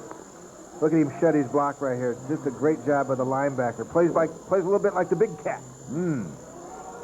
Almost got the face mask, but slides the hand down. You know, and he seems to get, the more he carries the ball, the stronger he gets. 3rd and 10. Back to throw, looking left. Deep to the end, intercepted in the end zone, and he downs it. It was intended for Plotner. Number 5 snuck right there, played good defense. That's Gary Bryant. Not a good choice that time by Mark Curtis, the quarterback for Rossford. He had some time, as you'll see. Looks right. Now going, he wants to go deep to the back line in the corner. A bit on the wobbly side, but you'll see the defender playing the receiver all the way. Steps right in front. Had a notion to bring it out, but no, he says, wait a minute. Let's just take it out to 20. Could be a big turning point right there in this football game. That takes a lot of momentum out of Rossford's offensive thrust because they were driving the football, Jerry. Now we're back to work. Team's leading 28-18 to the tailback. Inside, hard running, following his blocking. Beautifully done that time by Mike Whetstone now in the ball game, number 31. That was Bob Francis. Was it Bob Francis? See it again. Watch how he follows his blockers. This is just a direct handoff, isolation. Good block of the down lineman. Now on his own. A little more blocking upfield, and then cuts off, and down he goes with the 1st and 10. He got a good solid 10 on the play from the 20 to the 30. Make it to 31. Give him that inside handoff. But this time, Rossford said, well, you know, 2 can play this game, so to try to keep him honest, the Maumee Panthers with that quick inside handoff to Warnock, but the Bulldog right side of the defensive line said, no, we're ready for this one. Yep, they stayed at home that time, stood their men up, and in on the tackle. 2nd and 10 then for the Panthers, and we have 2 new players in, and of course they're alternating the plays. And for the Maumee Panthers, that's Dodson, and also checking in would be number 21. We all know who that is. Riggy. You got it. Backs are offset. Stand up, slant, thrown behind the intended receiver, who slipped incidentally on the play. But Noward definitely not accurate on that throw because Riggy was wide open on that slant. That's how they scored that touchdown. They've gone to that one at least 3 times, and that time Noward did not have a good throw. Stops the clock, 6:26 remaining in the third quarter, 28-18 in favor of Maumee, and here's that 3rd down possession play. Okay, out wide to the right then. Riggy backs offset again. Howard back to throw. Looking sideline right, and it is tipped at the line of scrimmage by one of those big down linemen. And that would be number 25. Guess who that is? Haleda. Well, the guy does everything. Leads the team in tackles, entering 89 tackles this year. He got that big bulldog paw up there, didn't he? Watch this. Here's the throw in. Bam! Yeah. You know, that's like a spike. That's like a rejection in basketball. Punt coming up. It's going to be Galvin. Plattner deep. From the 17-yard line. And the snap. Gets it away. A low job. Had the rush on. But again, good downfield coverage by the Panthers and no opportunity on that low kick for Plattner on a run back. Boy, 33 for Rossford. Chris Chambers almost got that football. Good penetration by Chris. Kyle Sweet on stats. Jerry Carter, our old colleague of, well, let's just say a few years. Well, maybe more than a few years. And, of course, the general and his crew. Creative Images. Do they get embarrassed when we talk about them, how good a job they do, you think? They probably sleep well at night. Inside handoff, and here he goes again. I'll tell you something. The young man is old Justin H. is number 25, is something to behold. Now, and a lot of that credit, of course, goes to that offensive line. No question. We've, in 9 weeks of football, I haven't seen a better back this year in the city or the suburban area. This young man really can play the game. I mean, he's got the good swivel hips, he's got the good speed, and he's got power. What else do you need? And he's headed for Bobcat Land down in Athens, Ohio. 173 yards this evening. You know, he got maybe a half a yard, but out of nothing, really. That time a good defensive stand by the right side of the Maumee line as the gang tackled him. O'Shea in there from his linebacker spot. Number 5 came across. Gary Bryant from his defensive back spot. But you know, he made a couple of yards here out of nothing. Yeah. 5.5 remaining here in the third quarter. Scoreboard remains the same as it was at halftime, 28-18. Twin flankers to the left. Bottom of your screen, and back to throw. Good fake. Good fake is right. Chase is on, and it's complete. Straight ahead. Inside quarterback keeper. Well, it was a quarterback keeper. Pardon me. We lost it there for just a sec ourselves. Tucked it in. Right. That was an option all the way. But I think his first thought was to throw, and then he said, well, let's just take it and pick up 7 and make it 3rd and 3, which he does at the 49. Well, he had receivers open across the middle, but with the pressure that Maumee put on him, that he just couldn't see the field, so he tucked it in and got about 7 yards. Curtis, your quarterback. There it is. And he sticks it into the bread and butter guy, and it's close, folks. Well, it's 4 down territory. Well, it's 4. I'm going to say 4th down and about half a football. 4th down on Haleta through the middle. Well, you're trailing 28-18 with 4:37 remaining in the third quarter. Rossford asked for a measurement just to see how much yardage or how close they may be for this first down. I'm going to say it's less than a half a football. Now, how much would that be if that's the case? Well, inches? You're right straight from it.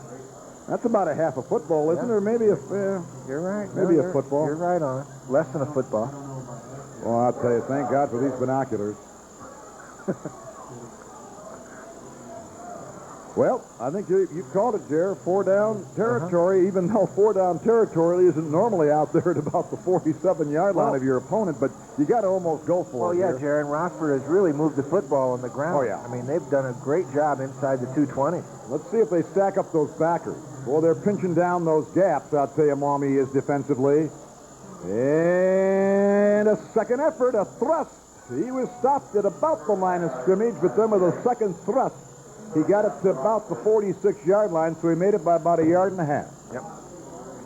4.5 minutes, and the clock just keeps ticking along.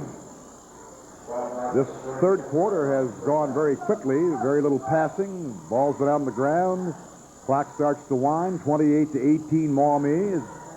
We had a rock'em sock'em first half of offensive football, I'll tell you. Curtis, your quarterback. Wing left in the backfield. Short drop.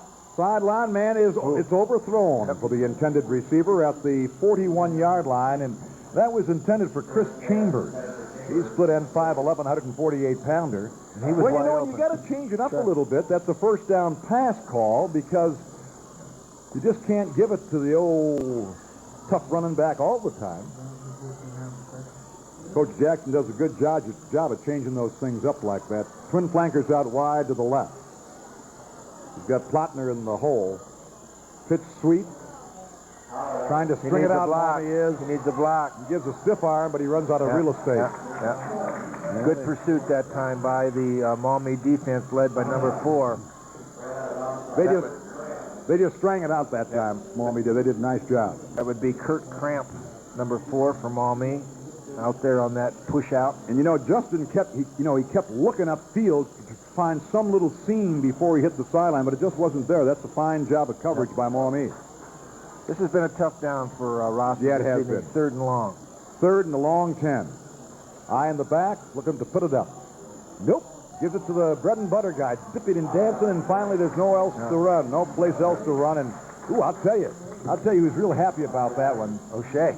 Yeah, and old number 8, I believe, was Mike in there. Amborski. Amborski was kind of doing a little jigaloo out there. He said, man, I was part of that thing.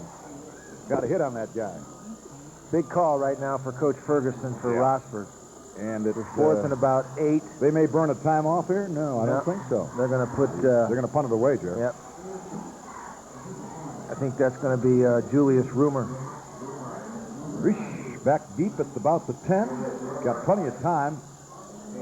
A lot of hang time, but it takes a reverse roll, and then Rossford will down it somewhere in the neighborhood of the 27-yard line of Maumee.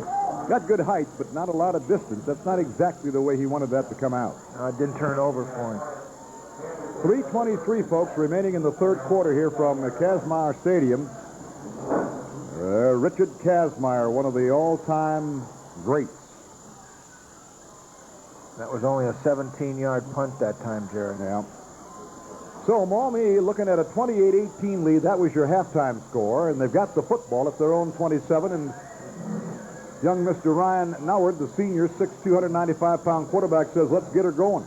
Inside handoff, trying to get outside and turn that corner is Francis. And Francis gets away from one, but finally brought down around the 30-31-yard line. He was stopped all the way back at the 25. That was just a great individual effort because he had all those yards, all 4, all by himself. Didn't get the block on the outside corner that he was looking for. Well, but he got about 3 yards. 2nd and 7. Ball up around the 30, just over let's call it the 30 of Maumee and keep it even. Well, I'm getting a little paranoid. That person that left that check your math thing in front of me before this ball game, that note, a little paranoid. Handoff tailback, looking for something inside, and he's got a little bit of yardage. Just going to be a couple of yards short of that 1st down. That's a pretty good piece of running that time because there wasn't much going on up front as far as a whole. Checking in for Maumee is number 5. That's Gary Bryant. Al Harris in there on the play again for Rossford. You've heard that name a lot tonight. He's been all over the football field. Well, your guess is as good as mine. Take a guess, Jared. 3rd and 2. What's he going to do? Pitch sweep. Yep. Open field. Power back. Power eye. Straight ahead. Second effort is going to get him close.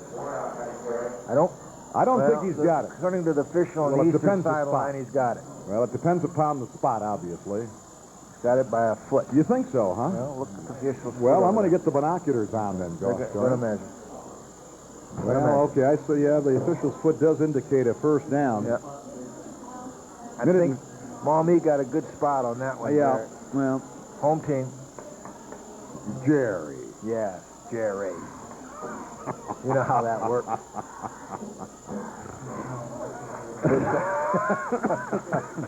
First down. See, they probably haven't got paid yet. Well, they haven't either. I can't believe that, well, all right, I'll just lay off that one. But I know you've been there. You've played, and you've been out there, and you've had to put up with the outstanding officiating over the years because they really do a good job. They do a fine job. Sure they do. Backs are split, folks. Time running out 3rd quarter. Inside handoff 5, maybe 5, 6 yards. Just straight ahead. Power football. Mr. Harris down there on the ankles. Warnock, the ball carrier. Minute and a half remaining in the half. It's still 28-18, and that was your halftime score. So this is a major contrast. You've got the 28 and 18. How many points is that total, Jerry? Come on. 46. In the 1st half, and we got zip here in this 3rd quarter. Notice I sloughed off that addition to my colleague. I'm really And I was paranoid. hesitant. First down by a couple of yards. This is just power football now, folks. They're just slugging it out in the trenches. We're under a minute now in the third quarter, and they'll move to change, and then the clock will start. 28-18, Maumee on top. That's a good cutback run that time, and tackled by number 33, Chris Chambers. Clock starts to wind as Keenan Dodson checks in, and out comes Rush. They are the messengers with the plays. Dodson split out wide to the right. Ends are in, eye in the backfield, nothing fancy here. Just power football, tailback, outside. Francis trying to turn the corner, and he's got about 5, maybe more. Yeah. Stops the clock as he got out of bounds with 32 seconds. Probably got about 6.5 yards, maybe 7. He got outside the corner. 2nd and 4. Maumee might be wearing the Bulldogs down a little bit here in this third quarter now, as they seem to be able to get around those corners. But you know, with this Maumee team, you're never quite sure where it's going to come from. Well, Rossford's got 7 young men going both ways, so fatigue could be a factor. Again, inside running. Francis fumbled the football. I believe Rossford's got it. They do. Could be Al Harris. Number 60. Hang on a sec, Jerry. I got the binocs on here. 51, maybe? Number 76. 76. Let's give him credit. That's Jordan Smithers. That ball was stripped from behind, as you'll see it now right in your screen. You see Francis looking. He's got a block. There's the hit. You notice how the youngster just got the arm and drove the arm and the fist in there and popped that ball out. That's a good defensive play by Rossford, and they needed that at this juncture, trailing at 28-18. Here's a Panther up in the press box with us. He's got that Panther jersey on. What number is that? He has to turn around and take a look at. Oh, number 48. Here we go. Back to play. Straight ahead running. That's going to probably end the third quarter. Just a straight handoff and a pickup on the play of about 5 yards. That'll bring up 2nd down and about 5, and that is going to end the third quarter. So that's the end of the third quarter with the score. The Maumee Panthers 28, the Rossford Bulldogs 18, and we'll get back with more action, of course, the final quarter after this timeout.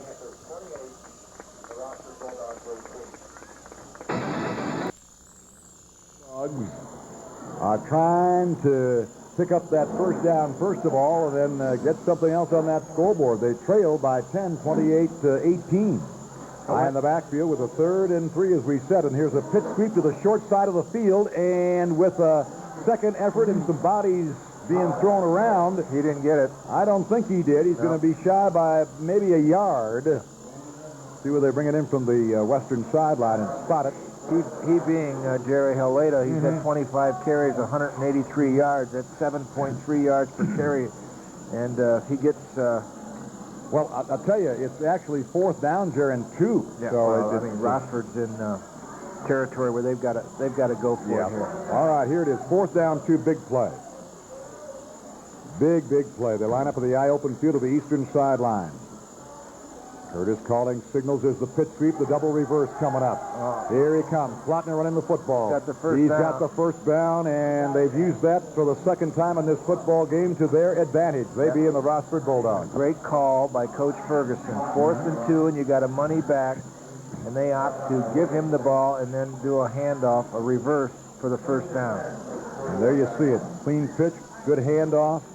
Maumee, not sure. Now they finally pick up the ball carry. He's just a little guy. He just kind of squeezing around there and duking around and takes that hit from the side. Man, he's not a big youngster, that Mikey Plotner. 5'6", 152 pounds of dynamite. Inside handoff. Plodding, just plodding with the football is the fullback, Herb Eckert. I mean, that's just plodding football, man.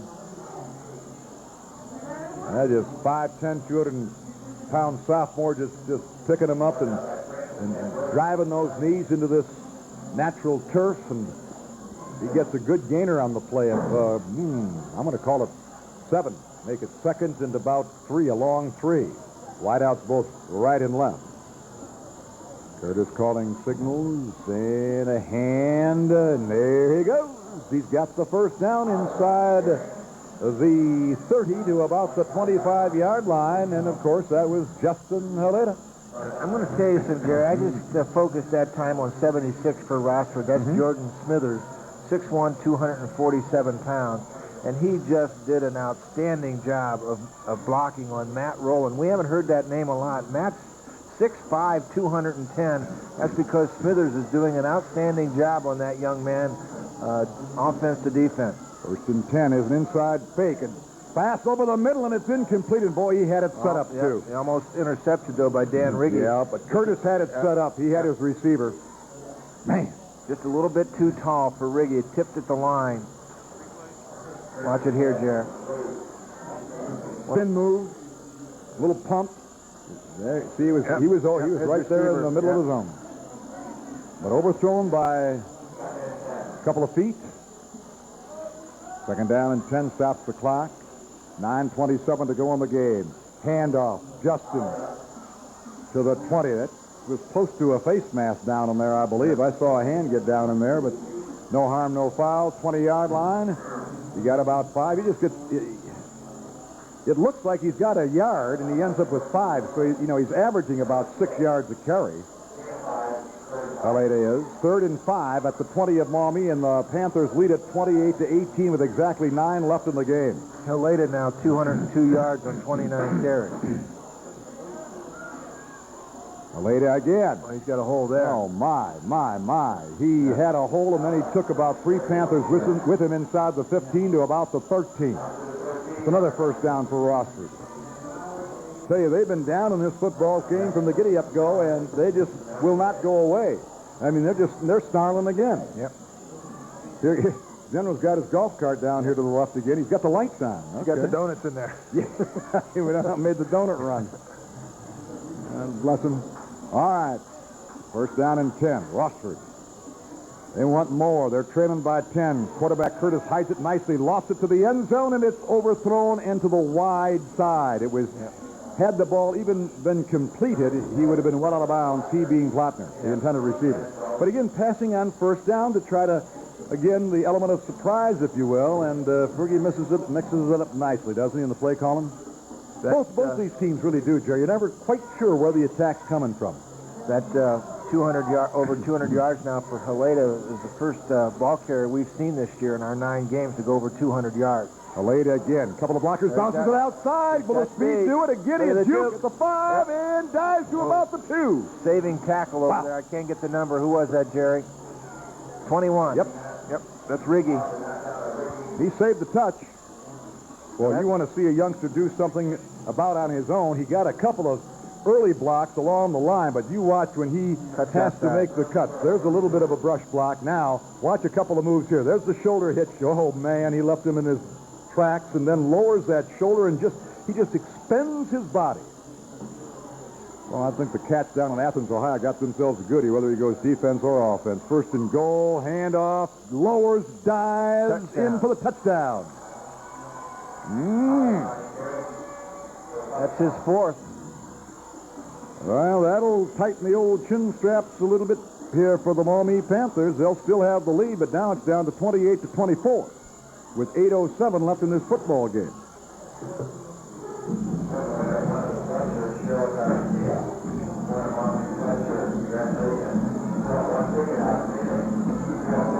Rossford huddling back to decide what they want to do. As far as the point after, they're going to go for an attempted 2-point conversion. Option. Who's got it? Haleda. Yep, and he lands in the end zone. Second effort. He landed in the end zone with a second effort, carrying a couple of Panthers with him. Now, 28-26 in favor of Rossford. First score of the second half goes to the Bulldogs, but remember now, the Panthers have Mr. Noward and Warnock and Riggy and Mr. Galvin that can kick a field goal. 28-26 on our Buckeye Cable System scoreboard in favor of the Panthers. We knew it was going to be an offensive shootout here this evening. You betcha. And we've got just that.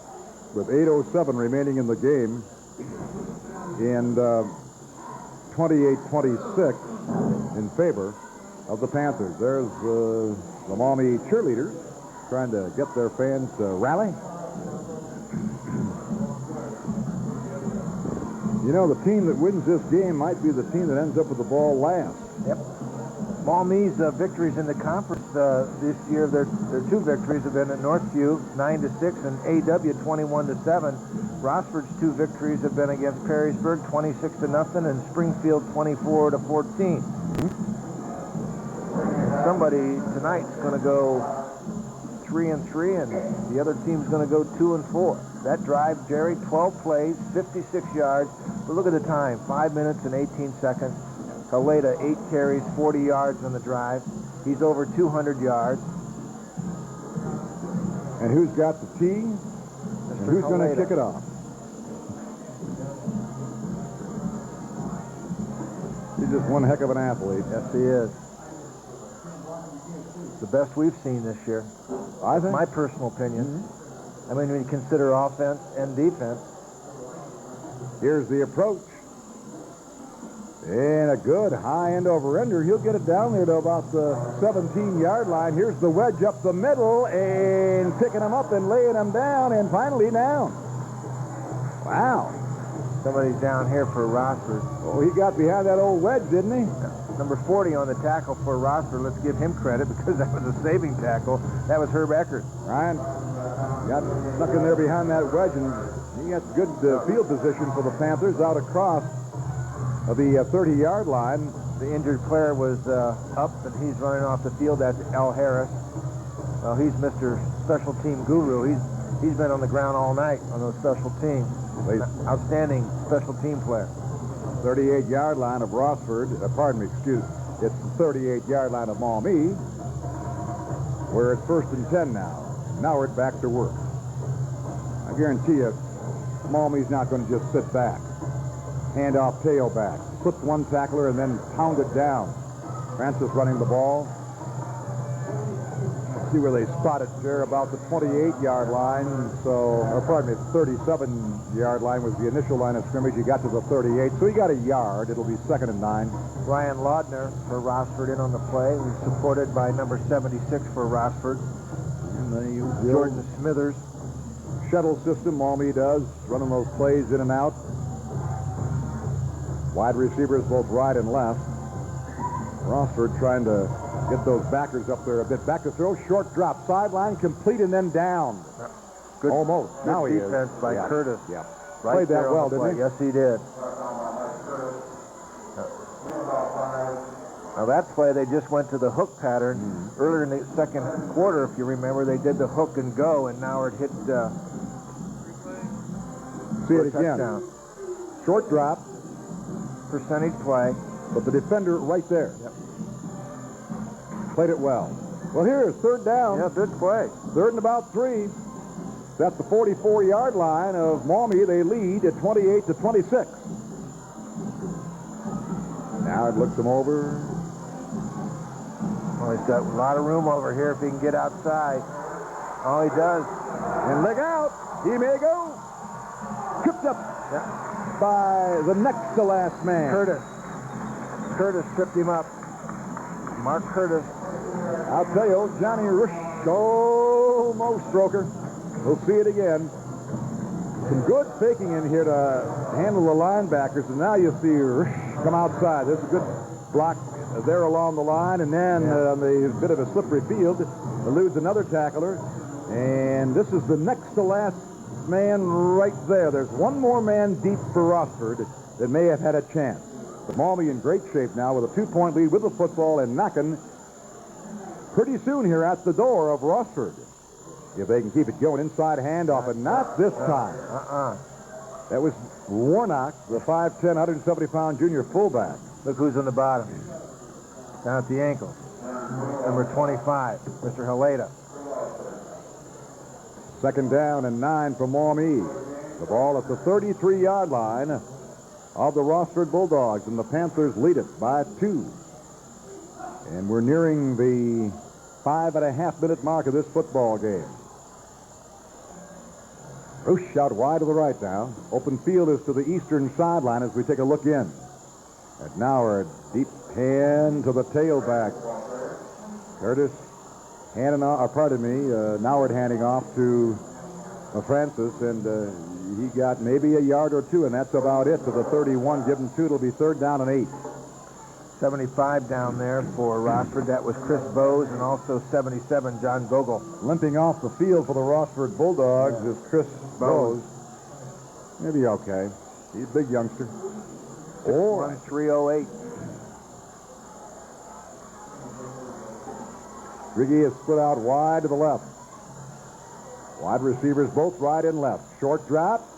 Square out. Complete. Timing. Put it right there. Beautiful timing play, and he's got the first down. I'll tell you, that's timing all the way between quarterback and great camera work and receiver.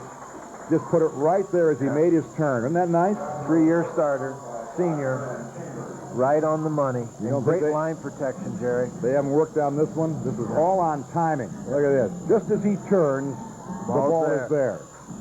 And the defender has to pick him up and get over there real quick to bring him down, and that's the Plattner. But that advances the ball to the 22-yard line, where it's 1st and 10 for the Panthers. Checking in now for Maumee will be old number 81. That's Sean DeWitt. And a timeout is being called by Maumee. Sean DeWitt got out there a little bit late, and I think Mr. Noward was worried about the clock running, so he calls smartly, senior, timeout. We'll remind you again here on the Buckeye Cable System, we'll wrap up the regular season next weekend with the traditional Northview-Southview game, and then on Saturday, another traditional game, the Waite-Scott game at Start High. That ends the regular season, and then you'll also be able to check in on the Hall of Fame game on the Buckeye Cable System. Check your local listings for the time of that one. Awfully nice to have you along, and then the Hoops is right around the corner. I don't know if the old general's going to give us a furlough or not. He'll give you Turkey Day off. I mean, you're going to have a little bit of a break. Well, he's a tough. You never know. He might do an exhibition somewhere. He's a tough tax master. I'll tell you. Here's the pitch sweep, and good balance that time. I'll tell you what. Wonderful job that time by Bobby Francis, putting the arm and hand down to retain his balance, and picked up another 4 or 5 yards. Good hard running. Yeah, good job. 4.5 minutes left in the game, folks. I'll tell you, Maumee can ice it if they can get in. There's the pitch sweep again. Now watch when he cuts in. Yeah, and he trips over his own man and hangs in there real tough and spin move, and at the end, he just got himself an extra 3-4 yards. 2nd and 4 at the 16-yard line. That was movement over here on this side, I believe, by number 50. Yeah, but the Maumee pull him off. I don't think so. Jason French raised that left shoulder, and he got called for. Maumee did pull him off then. Okay. Jason French, number 50, left tackle. Put the ball outside the 20 at the 21. Make it 2nd down now and about 9. Clock becoming a factor now. The Bulldogs of Rossford not only fighting the Maumee Panthers, but they're in a debate here with the clock. They're going at it because the clock is ticking against them. 3:54 left in the game, folks. That was the first penalty this half, Jerry, for both teams. We're down to nail-biting time now. We're down to the fit of the fittest. Inside handoff, straight ahead. Good running, may go. One man to beat it. Touchdown. Beating. Aaron Warnock, the 5'10", 170-pound junior.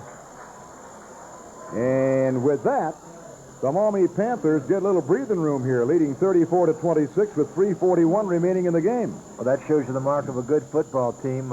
Rossford drove down and came within 2 points, and then Maumee gets the ball back and is able to go in for a score. Good hard running by the fullback. Point try coming up.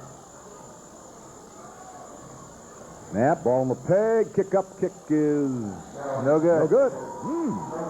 You won't see Greg Glavin miss an extra point. Galvin very often.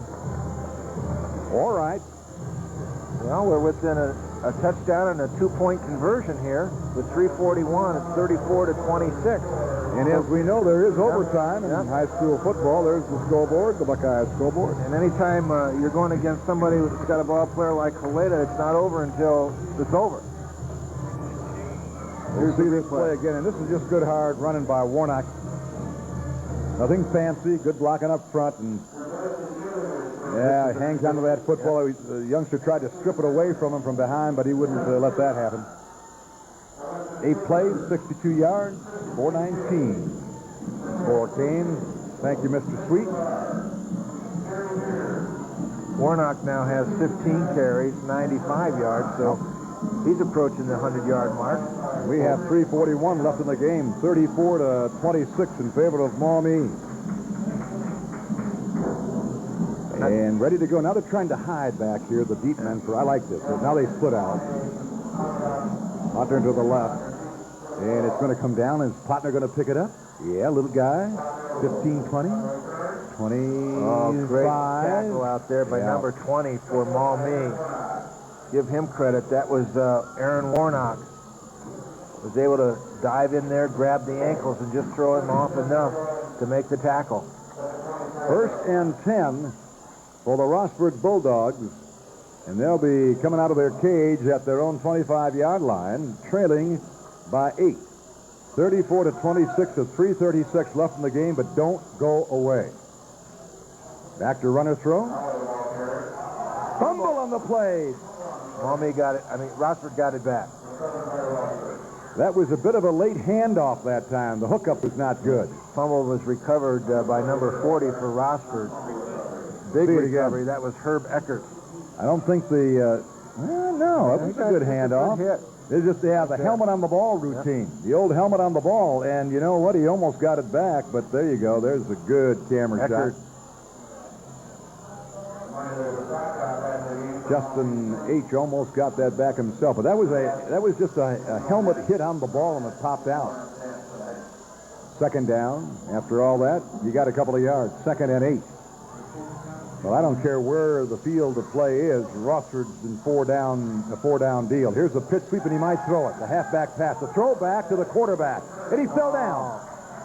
Well, there was a couple of Maumee defenders over there. 31 was over there. That was Bob Francis. Also, Shea was over there. That was the old tailback throwback to the quarterback. Here you see it. There's the pitch sweep. Looks like it's going to be run, and all of a sudden, Aleda pulls up, throws kind of a wounded duck. But there were 2 Maumee defenders right there. 55 was over there. That was, well, he's been all over the field this evening. That was John Williamson. 3rd down, about 6. But as I said, I believe Rossford will go for it regardless if they make it here or not. Man in motion. Haven't seen that too often. After runner throw. Flag on the play, remember. Pass is overthrown for the intended receiver. And that was intended for Julius Brunner. But there was a flag on the play. May have a legal procedure. He's been pretty penalty-free here in this second half. It's only the 2nd penalty, I believe, this half. In the first half, we had Maumee with only 2 penalties for 15 yards, Rossford 4 for 50, so, pretty much a penalty-free football game. But that one penalty in the first half sure took a while to sort out. Yes, it did.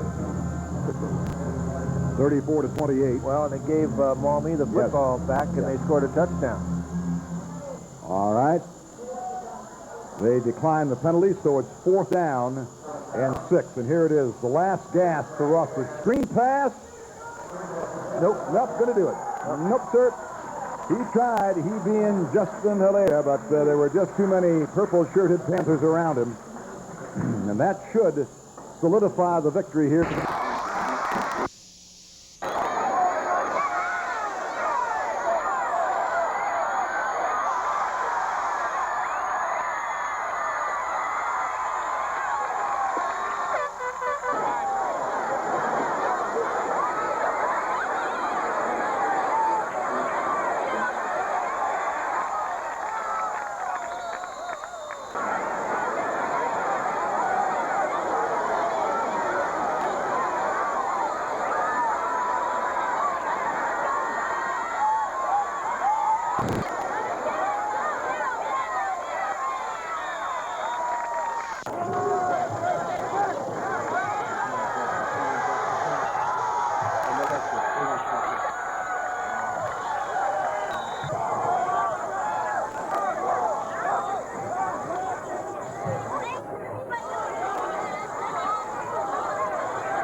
Greiser will return the kickoff to the Archbold.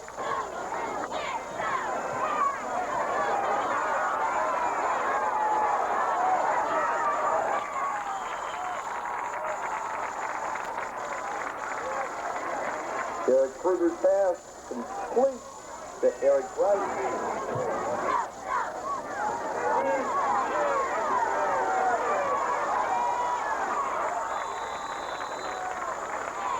Eric Greiser, the ball carrier for Archbold.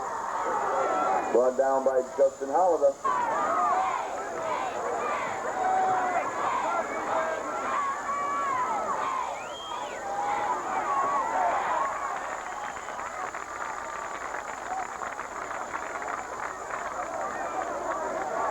Eric Greiser, the ball carrier.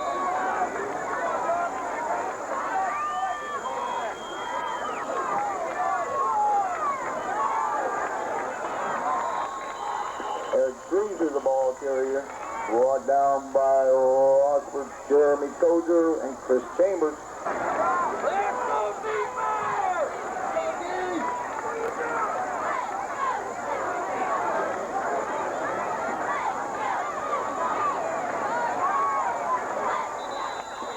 Eric Greaser, the ball carrier, brought down by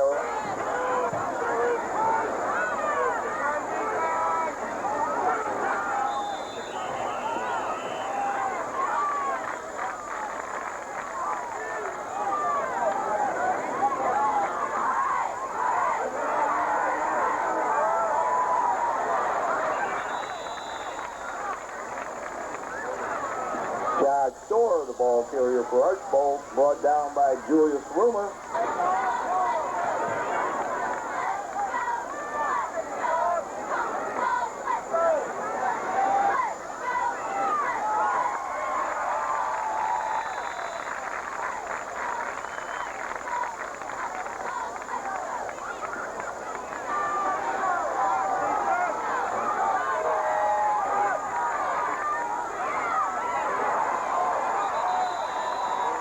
Ringenberg, the ball carrier for Archbold,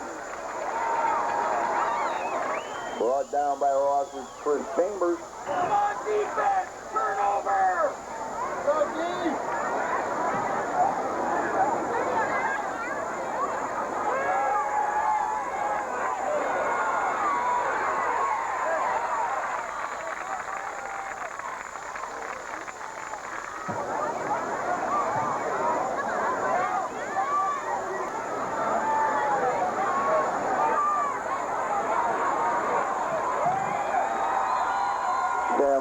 Ringenberg, the ball carrier for Archbold, brought down by Rossford's Mitch Zelzak.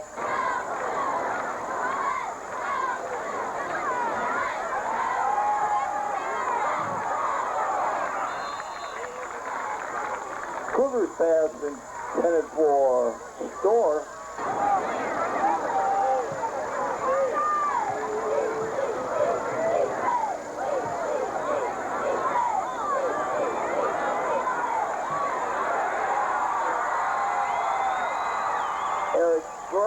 Greaser scores the touchdown for Archbold.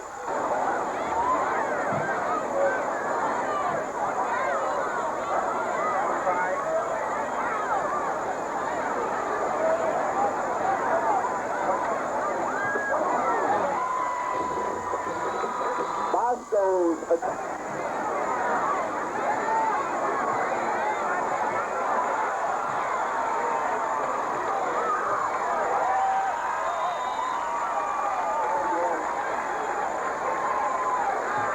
David Holt returns the kickoff.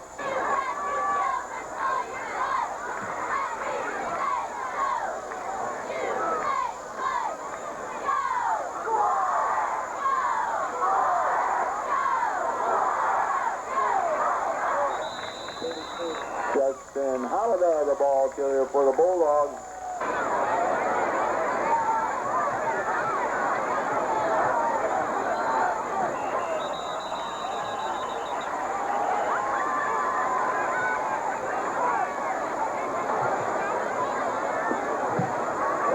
Illegal procedure against the Bulldogs.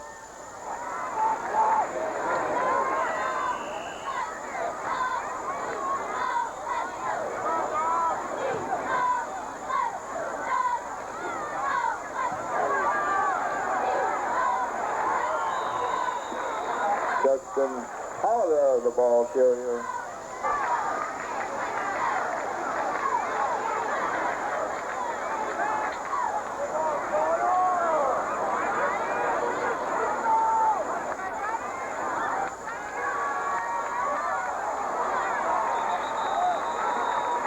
Mark Curtis, the ball carrier for the Bulldogs. Broad.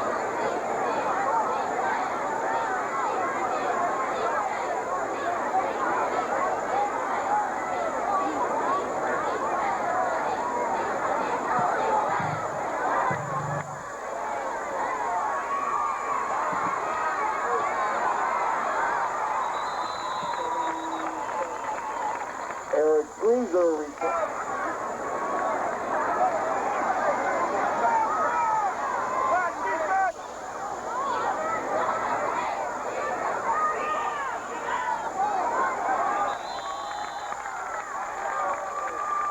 Cam Ringenberg, the ball carrier. He's dropped by Rossford's Al Harris.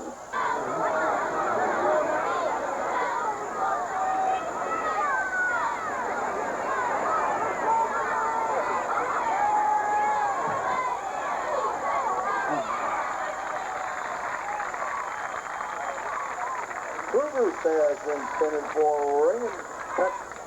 Ringenberg, broken up by Ross.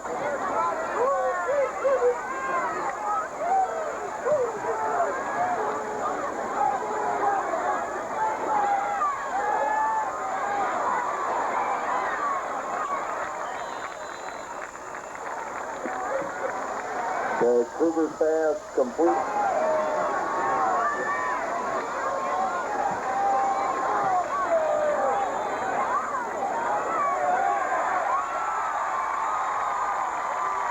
The Kruger, the ball carrier for Archbold, he's brought down by Rossford, Julius Rumor, and the Bulldogs take over.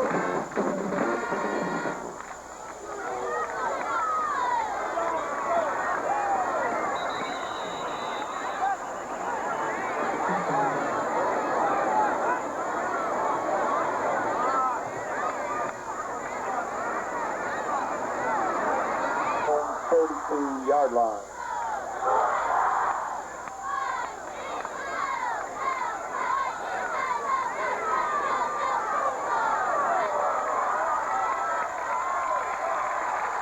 Justin Holiday, the ball carrier for the Bulldogs.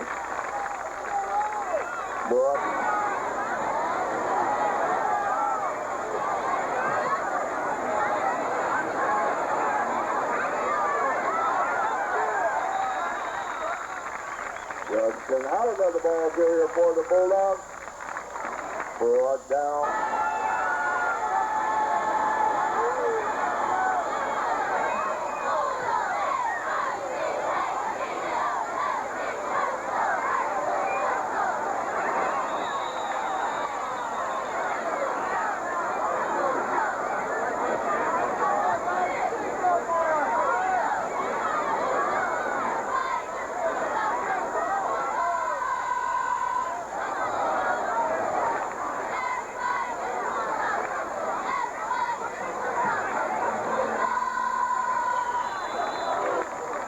Mark Curtis, the ball carrier for the Bulldogs, brought down by Dexter Kruger.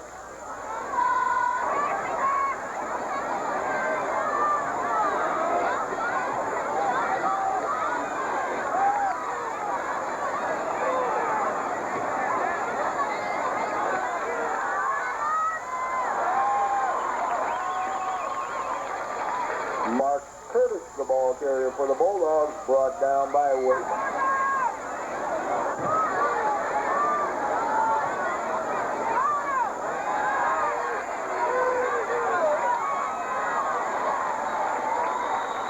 Mark Curtis's pass completed to Mike Plattner.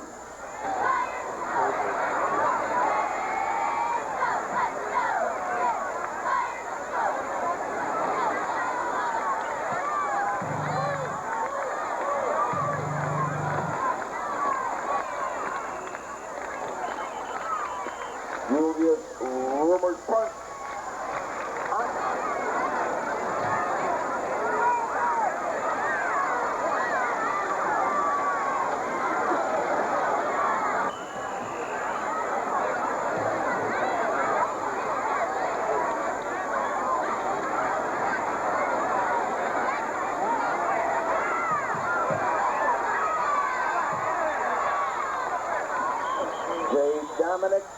ball carrier for Archbold.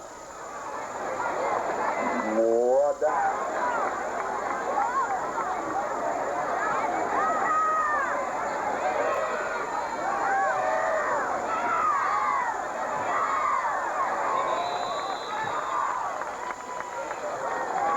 Dominic, the ball carrier for 539-609. Once again, with the winners with the red tickets, please come to the press box.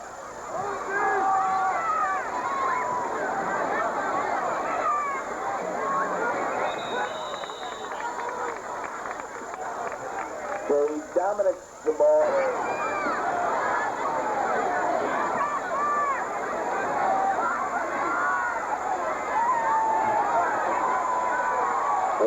Snitchy, the ball carrier for Archbold, brought down by Rossford, David Holt.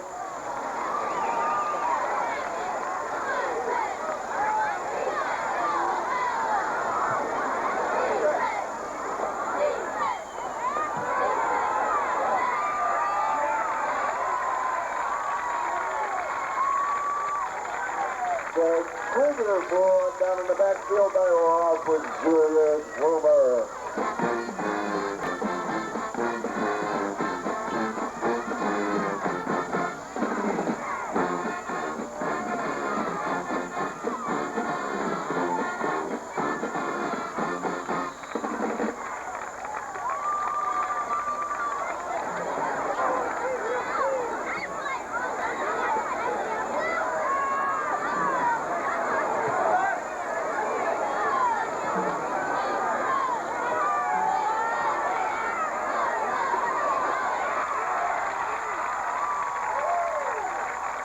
The trigger has the breezer completed. Brought down by Rossford, Justin Howard.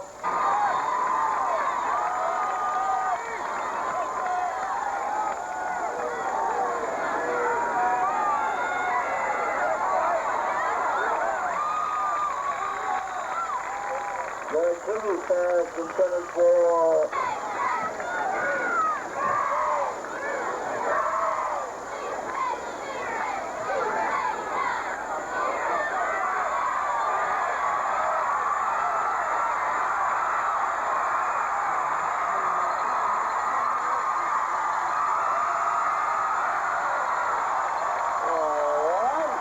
touchdown scored by Mark Dennis.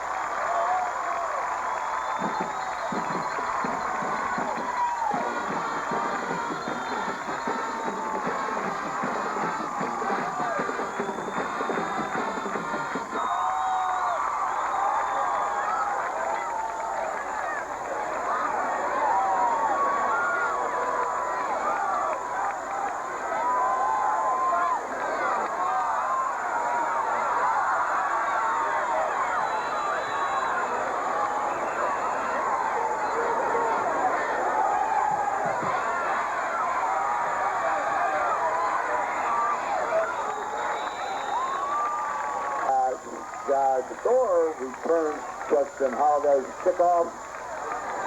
He's brought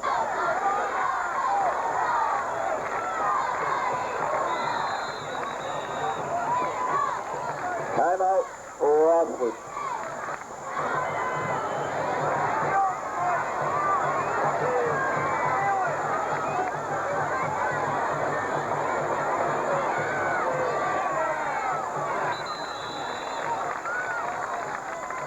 Greaser, the ball carrier for Archbold.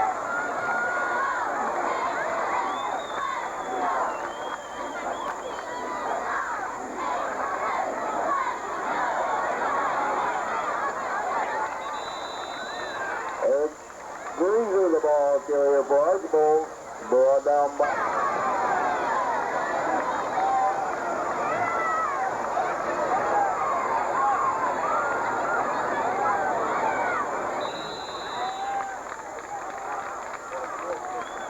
Greaser, the ball carrier for Archbold, picked up by Rossford's Greg Zahowski.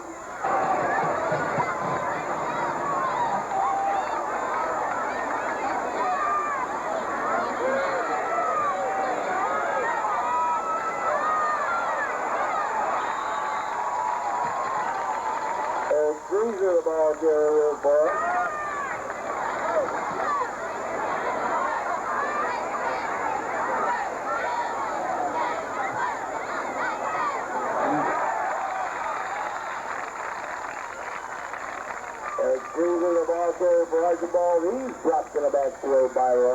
Justin Alga.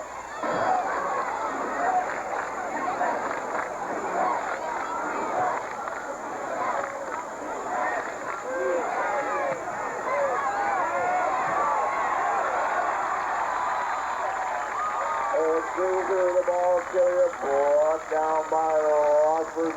Mike Plattner.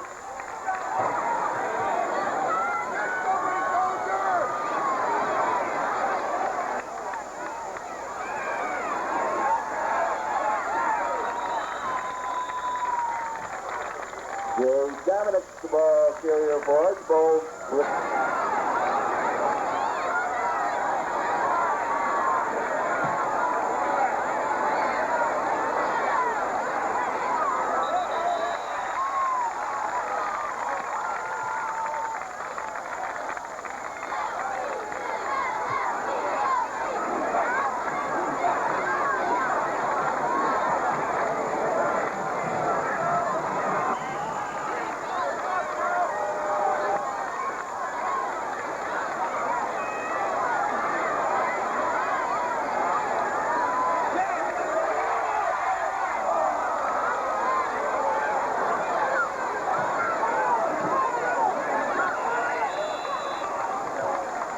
Jay Dominic downstairs.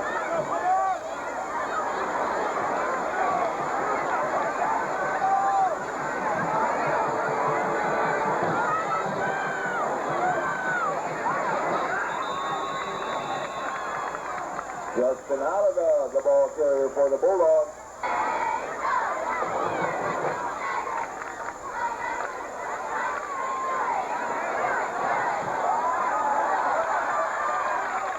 Mark Curtis, the ball carrier for the Bulldogs. Brought down by Chad Knopfinger.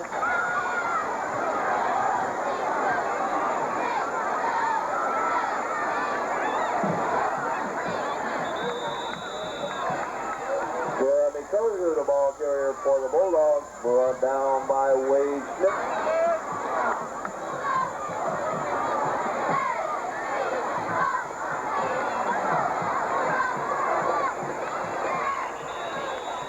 Mark Curtis, the ball carrier for the Bulldogs, brought down by Sam Ringenberg.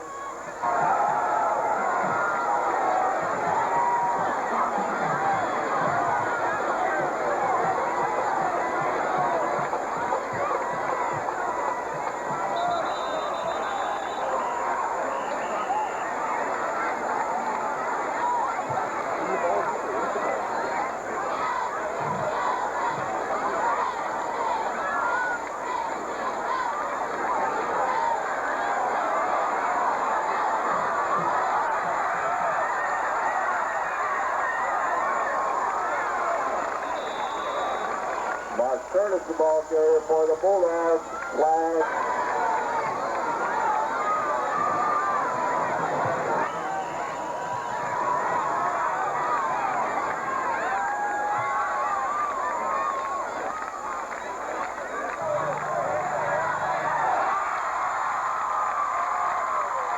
Mike Plattner catches the pass from Mark Curtis. Brought down.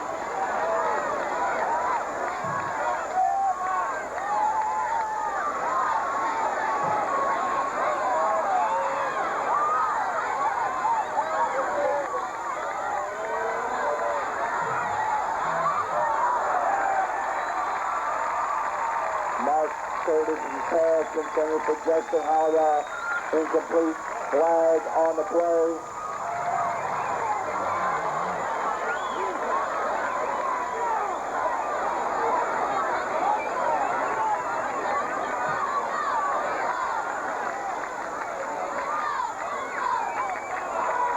Penalty and allows it down.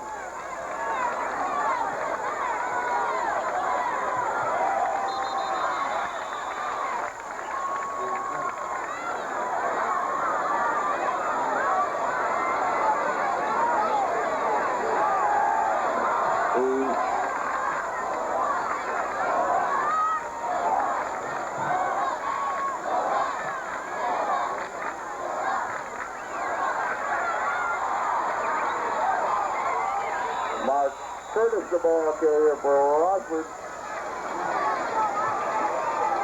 Brought down.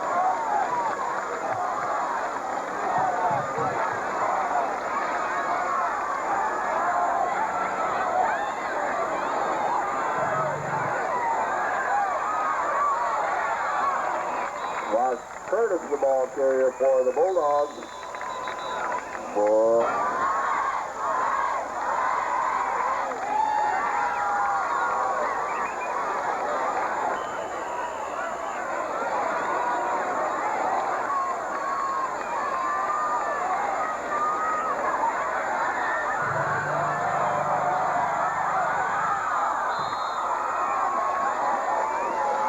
The pass from Curtis intended for Holiday.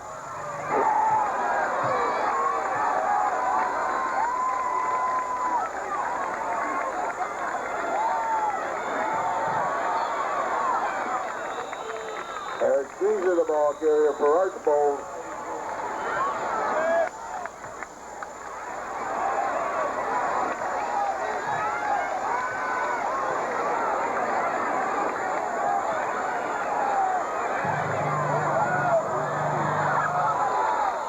The pass falls incomplete, and that's the end of the first half. Archbold 7, Rossford 6.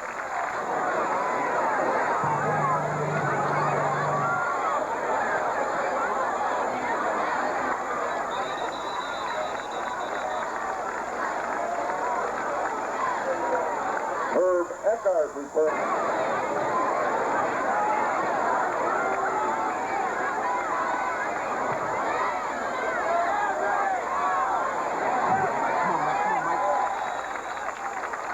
Mike Klopner, the ball carrier for the Bulldogs.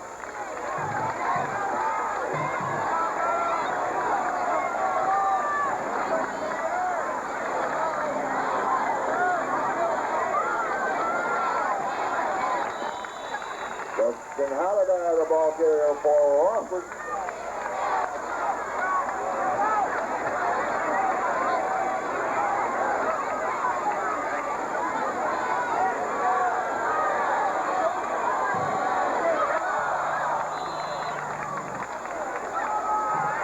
Mark Curtis, his pass intended for Jeremy Coker.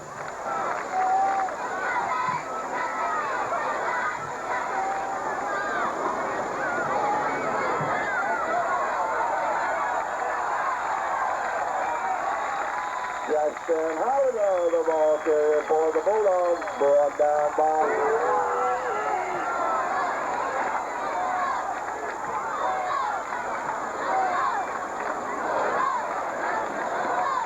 Justin Holiday, the ball carrier for Rossford. Brought down.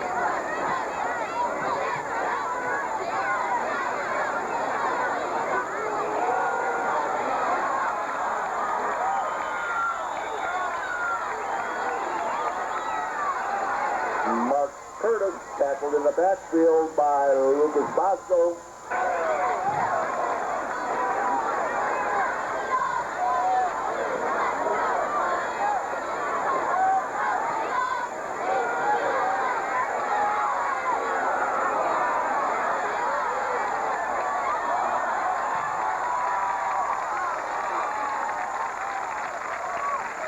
Justin Holiday catches the pass from Mark Curtis.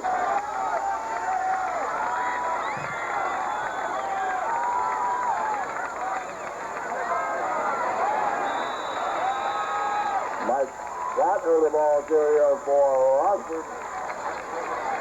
But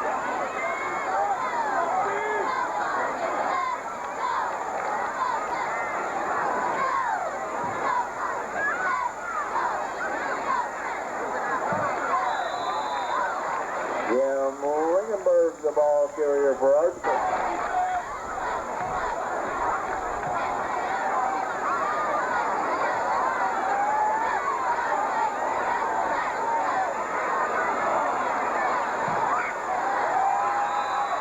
Jim Ringenberg, the ball carrier for Archbold, brought down by Rossford.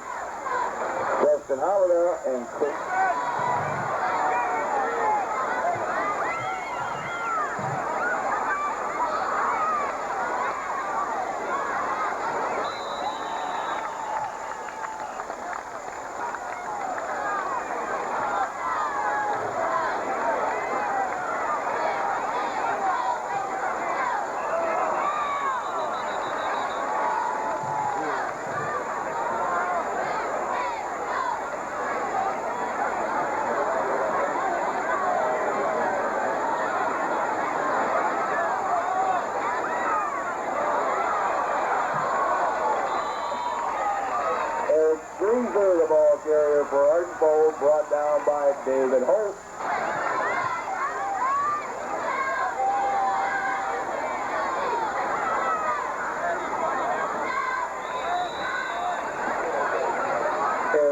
Greaser, the ball carrier for Archbold, picked up by...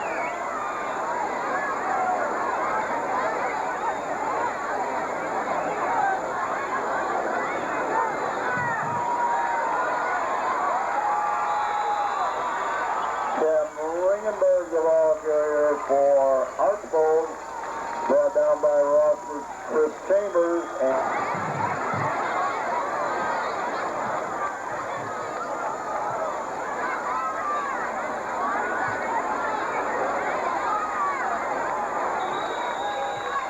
and Ringenberg, the ball carrier for Archbold, brought down by Rossford, Mitch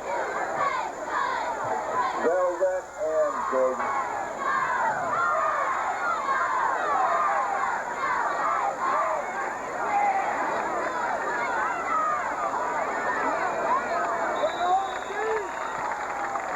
Eric Greaser, the ball carrier for Archbold, brought down by Rossford, Jordan Smithers.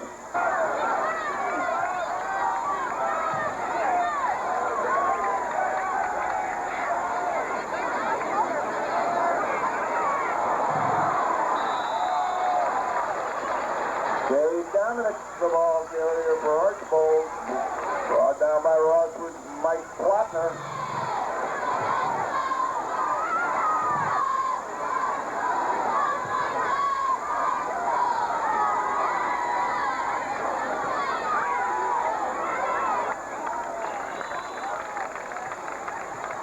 Derek Kruger's pass.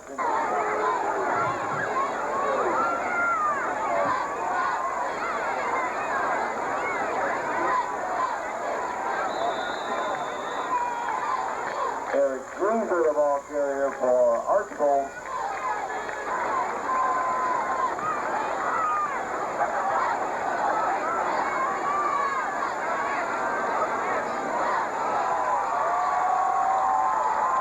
Eric Greaser scores the Archbold touchdown.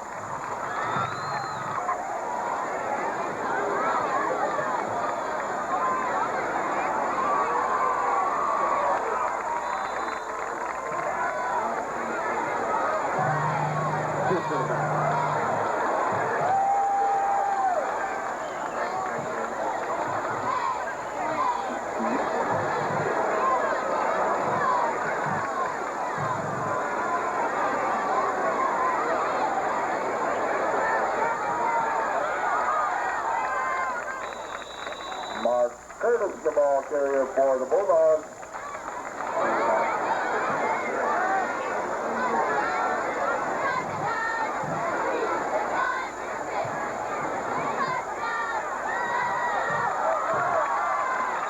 Mark Curtis, the ball carrier for the Bulldogs, brought down by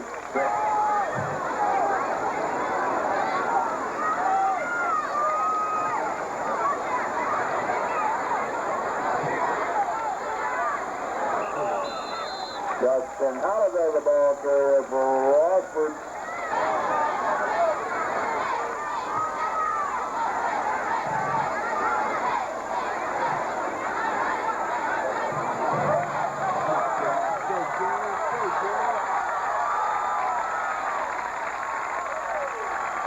Jeremy Dozier, the ball carrier for the Bulldogs.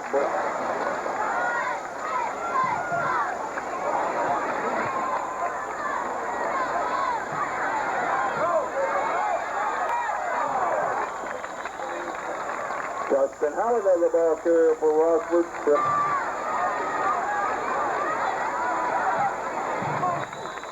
Jeremy Dozier, the ball carrier for the Bulldogs.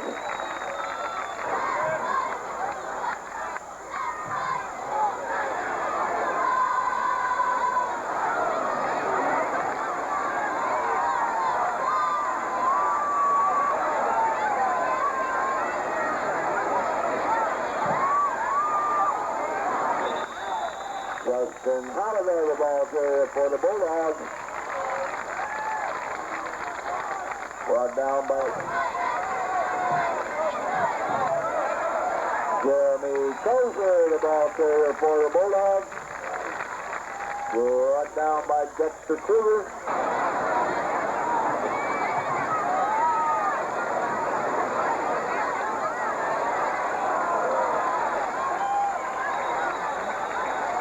Mark Curtis, the ball carrier for Rossford. Brought down by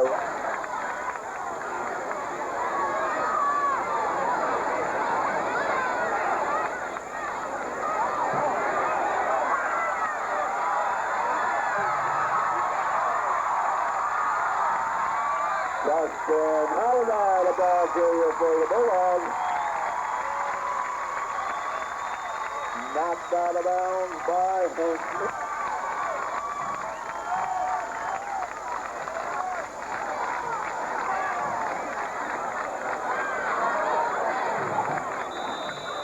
Jeremy Crozier, the ball carrier for the Bulldogs. Brought down by Ryan Howe, and that's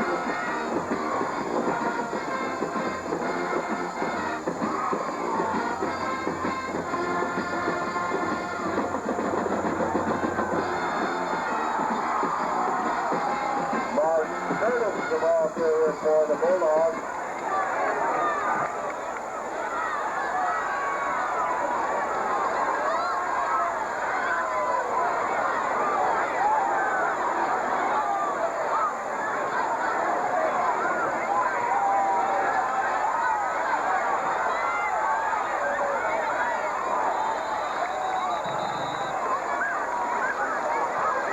Mark Curtis's pass incomplete.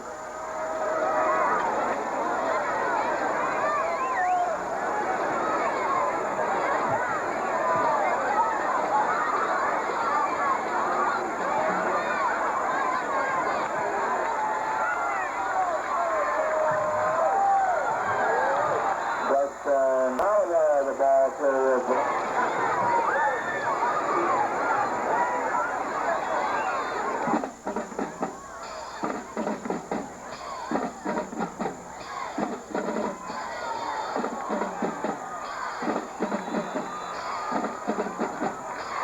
Josh Story, the ball carrier for Archbold, brought down by Chris.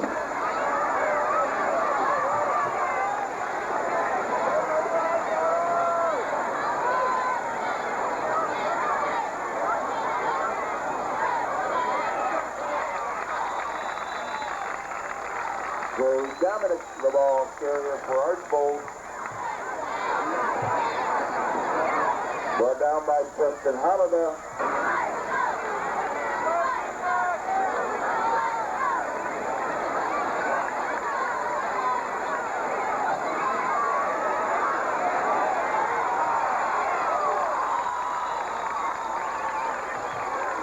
Eric Greaser, the ball carrier for Archbold, brought down by Rock.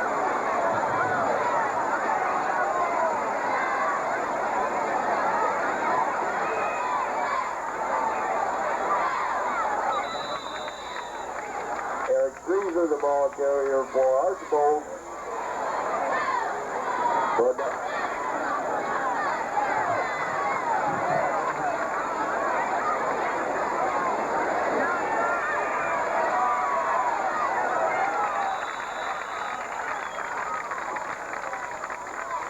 Joe Dominic, the ball carrier for Archbold, brought down by Justin Halliday.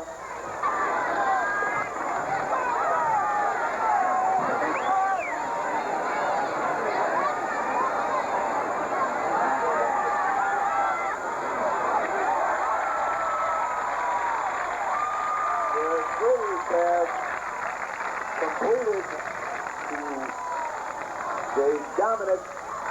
He's knocked down by Rossford's Chris Chambers.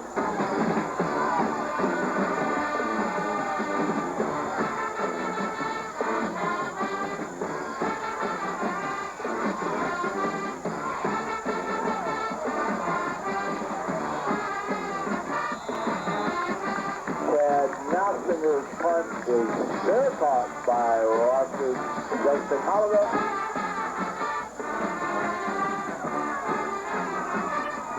Justin Halliday, the ball carrier, brought down.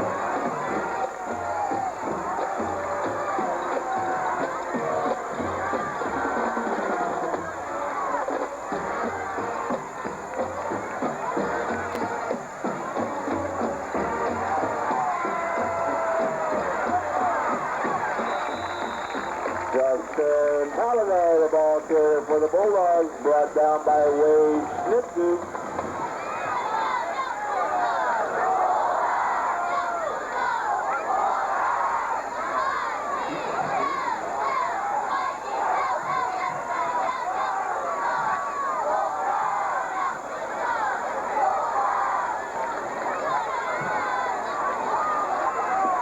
Justin Halliday, the ball carrier for the Bulldogs, brought down by Eric Griever.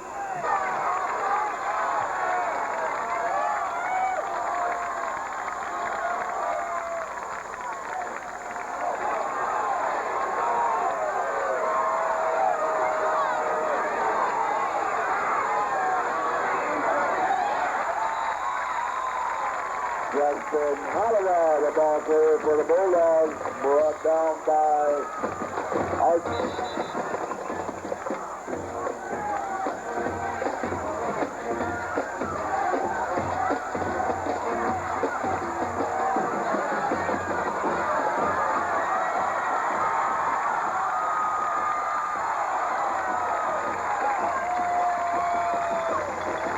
Justin Halliday, the ball carrier.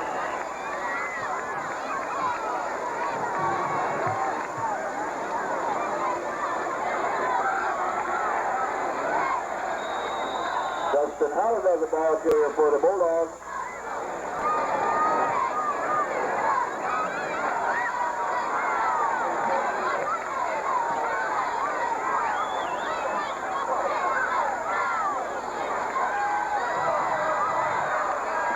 Justin Halliday, the ball carrier for Rossford. Brought down by Hank Boone and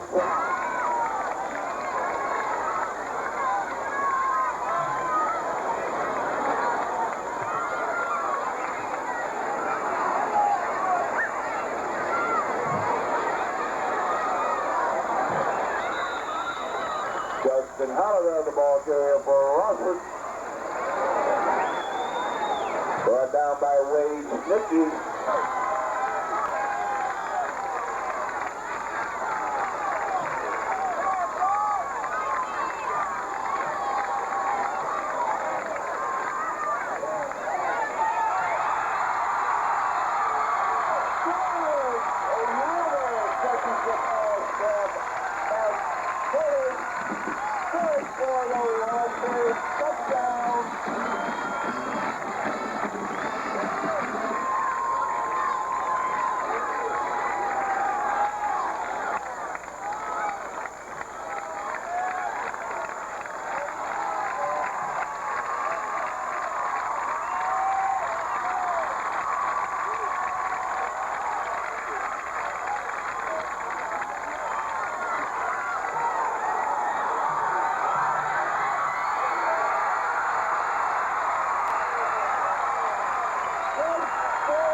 Kickoff to the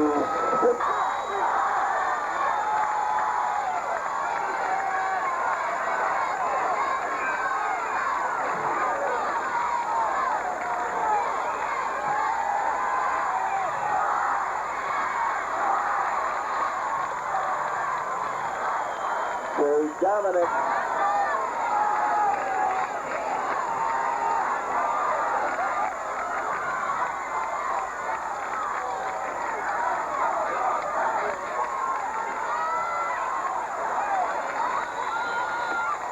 Josh Storr, the ball carrier for Archbold. Brought down by Justin Howard.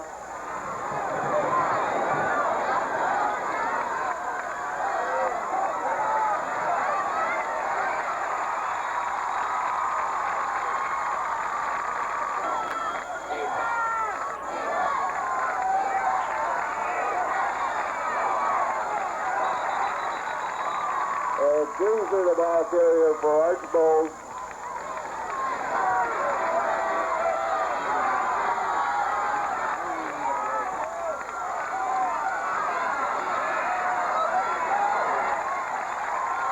Josh Storr, the ball carrier for Archbold. Brought down by Jeremy Curtis.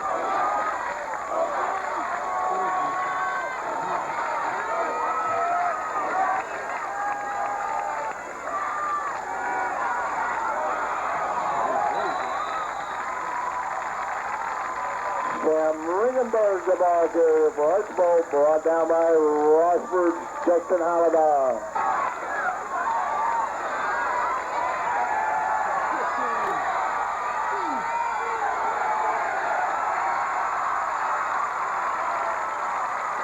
Joe Cooley, the ball carrier for Archbold, brought down by Justin Holiday, Mark Lucas Bosco, and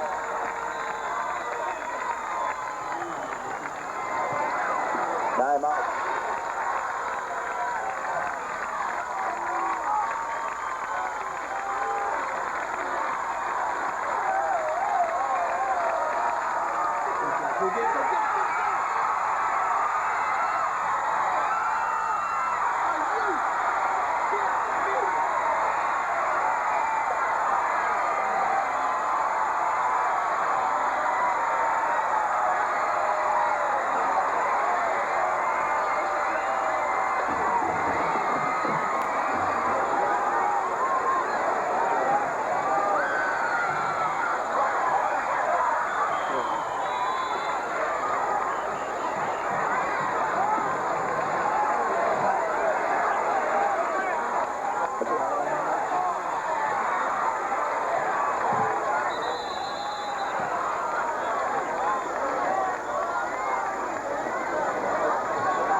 This kickoff is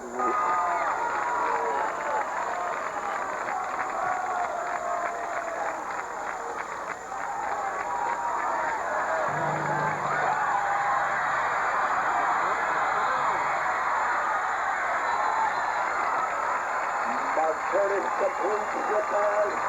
That's the Holiday. Holiday's running out of bounds.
Jim. Go, Jim. Oh, God.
Down in the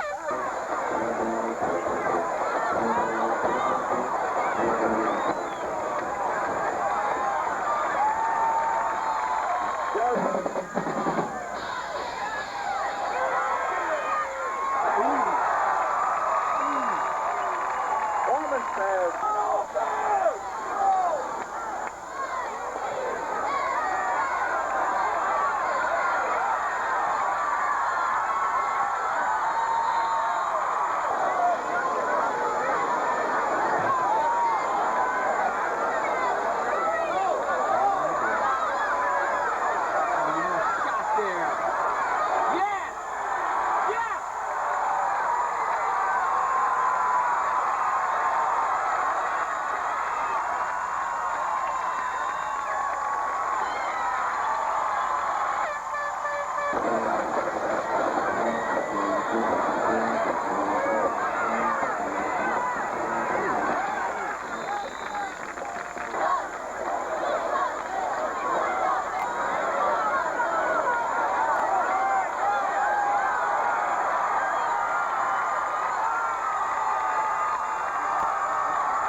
brought down in the back.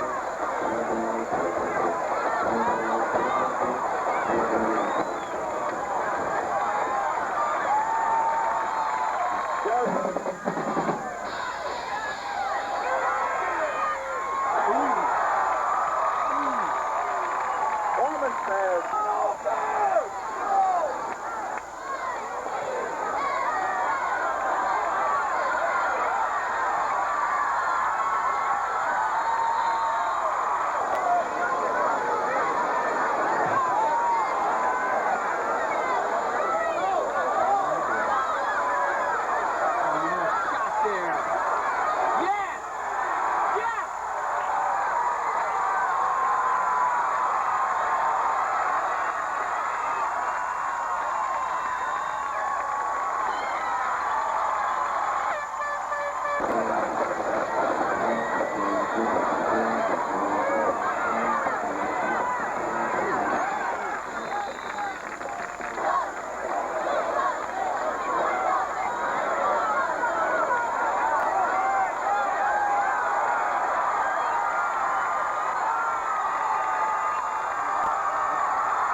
returns the kickoff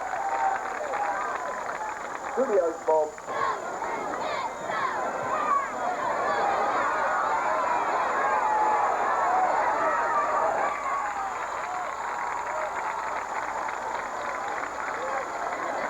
Eric Kruger's pass complete to Eric Rice.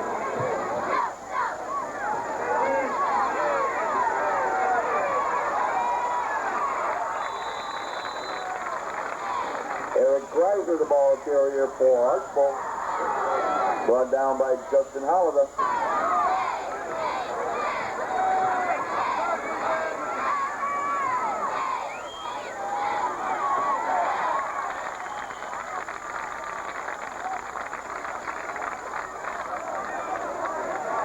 Eric Greiser, the ball carrier.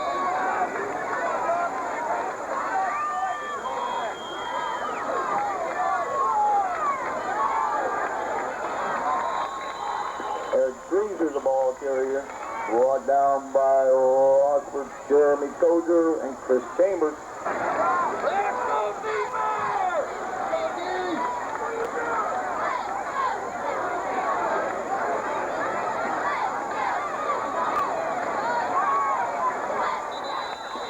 Eric Greaser, the ball carrier, brought down by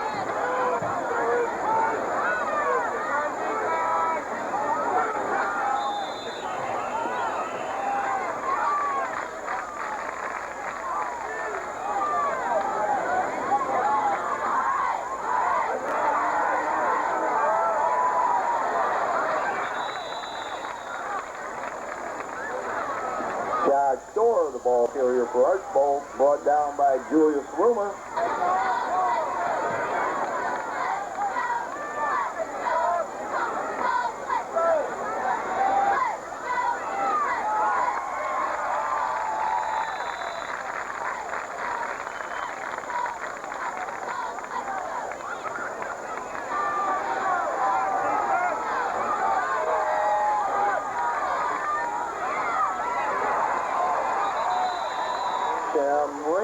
The ball carrier for Archbold. Brought down by Rossford's Chris Chambers. Come on, defense! Turnover! Go deep!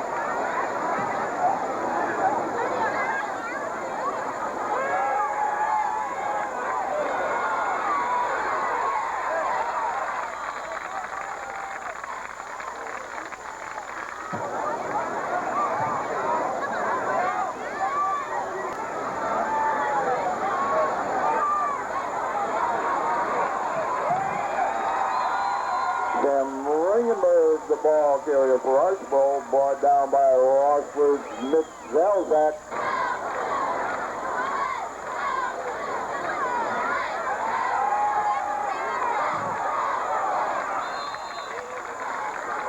Cougar's pass intended for Storr.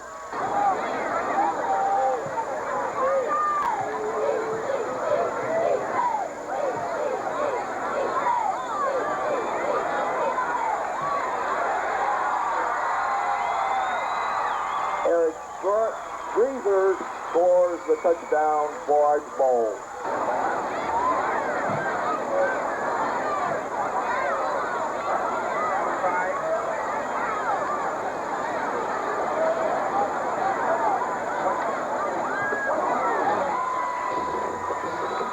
Bosco's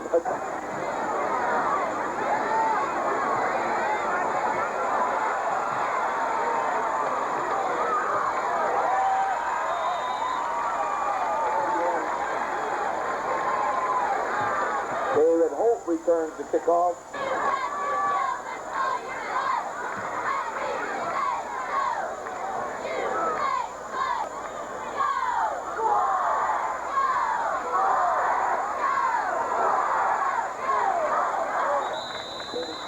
Justin Holiday, the ball carrier for the Bulldogs.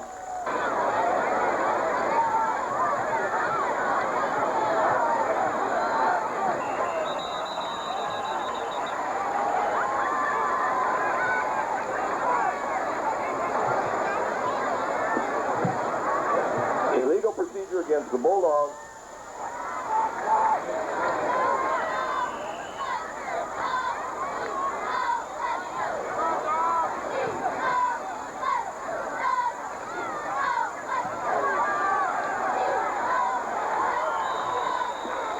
Justin Holiday, the ball carrier.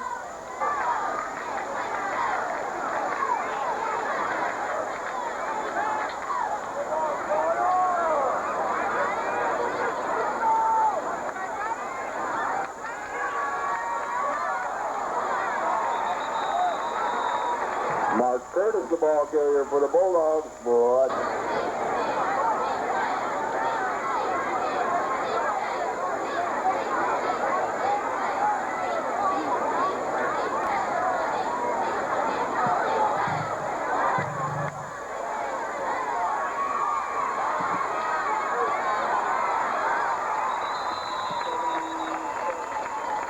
Eric Greaser returns.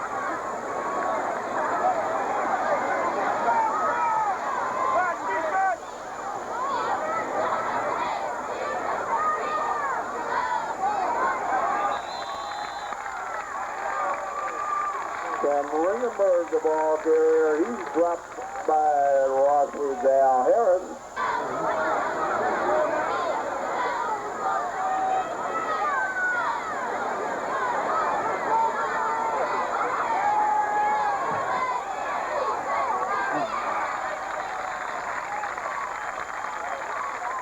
Cougar's pass intended for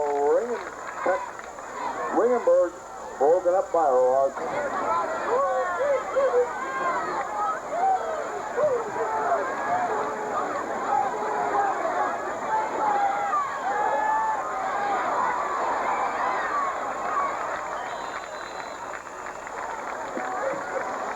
The Cougar pass complete.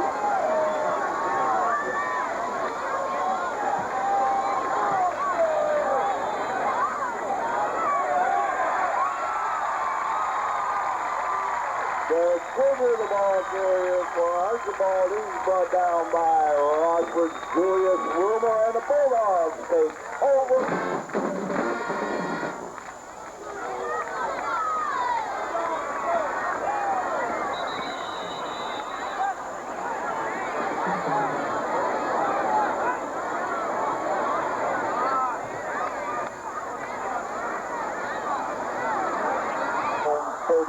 Yard line.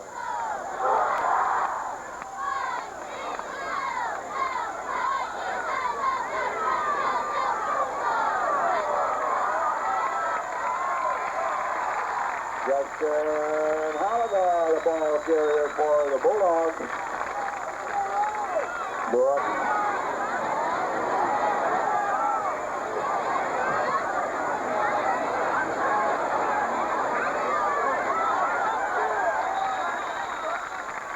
Justin Halliday, the ball carrier for the Bulldogs.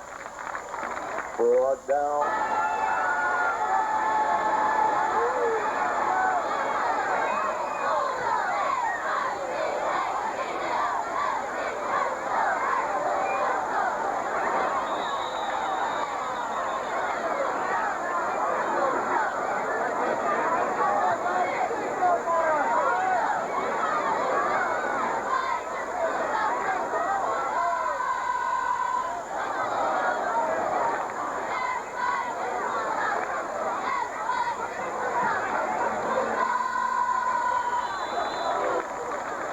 Curtis, the ball carrier for the Bulldogs, brought down by Dexter Kruger.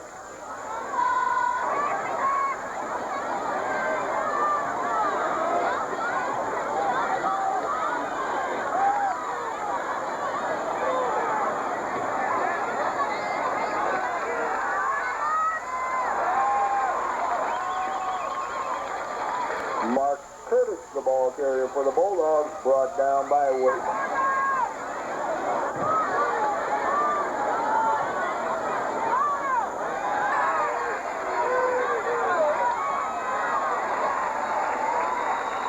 Mark Curtis's pass completed to Mike Plattner.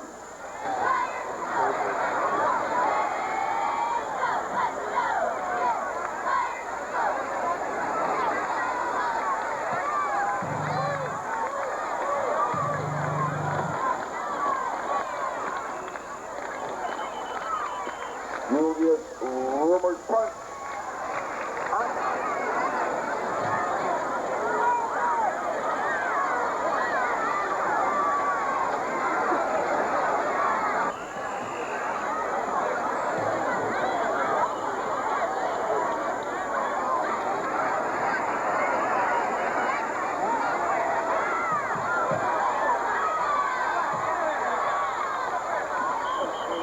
Dominic, the ball carrier for Archbold.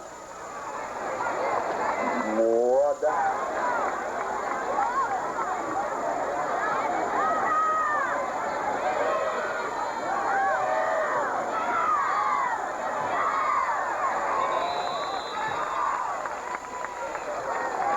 Dominic, the ball carrier for 539-609. Once again, with the winners with the red tickets, please come to the press box.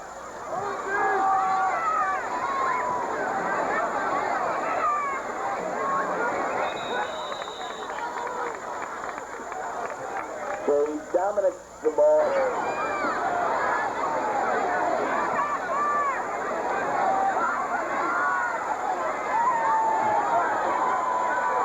Wade Snitsky, the ball carrier for Archbold, brought down by Rossford, David Holt.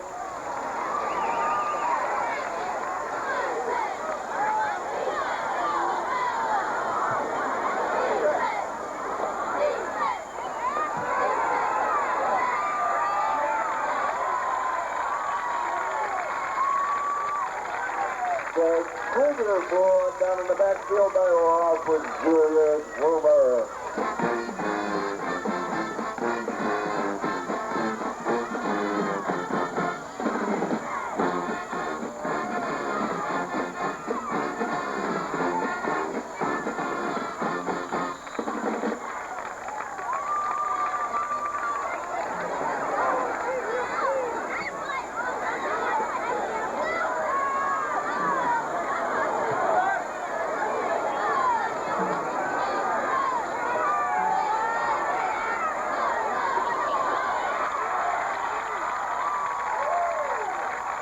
The Krieger has the Breezer completed.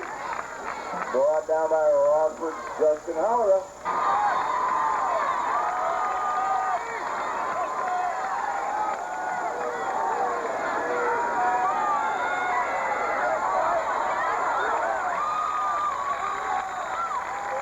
The Krieger pass intended for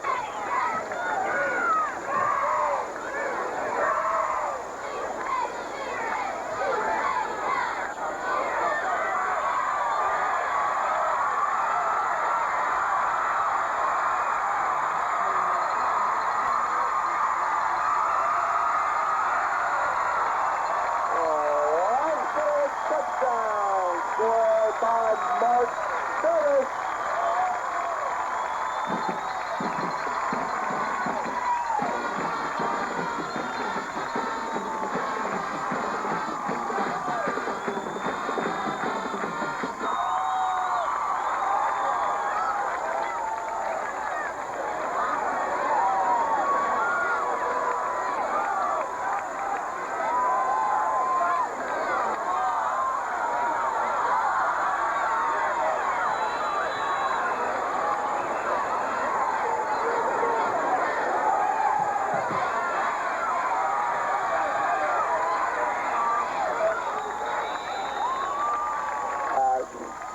Door returns Justin Howard's kickoff.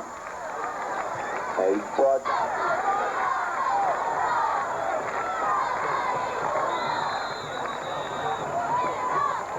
timeout Rossford.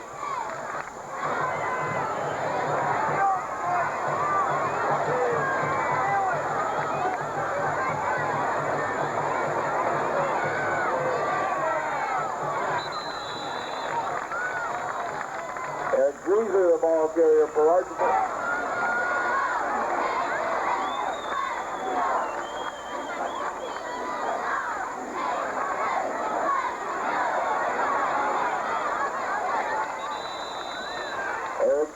Greaser, the ball carrier for Archbold. Brought down by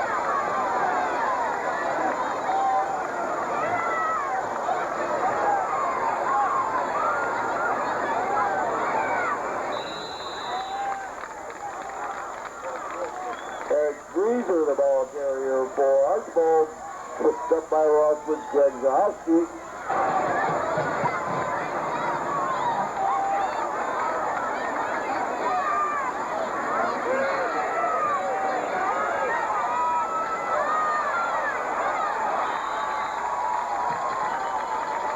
Greaser, the ball carrier for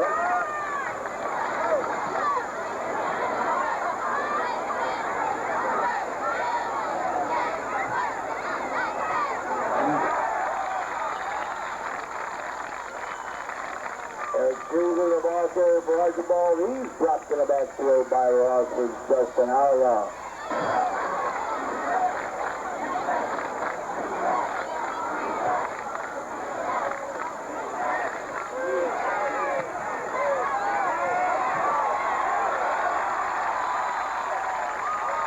Greaser, the ball carrier, brought down by Rossford, Mike Plattner.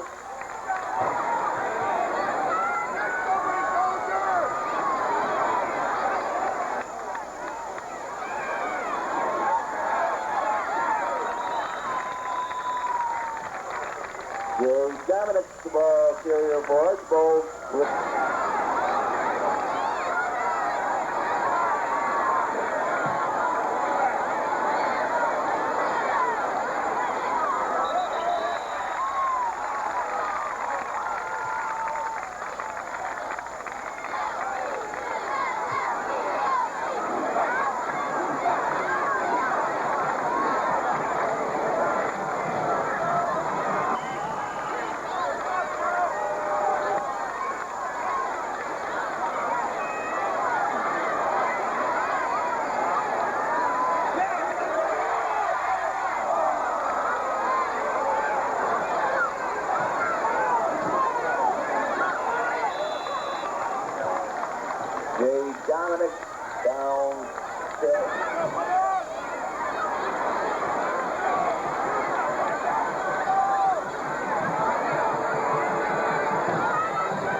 carrier for the Bulldogs.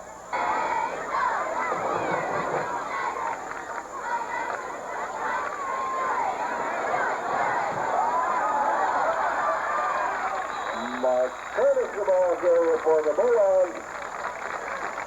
Brought down by Chad Knopfinger.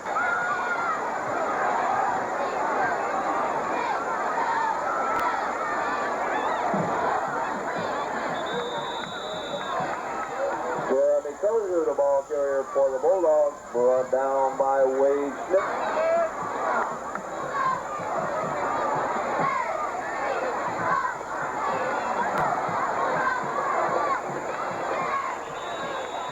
Mark Curtis, the ball carrier for the Bulldogs, brought down by Sam Ringenberg.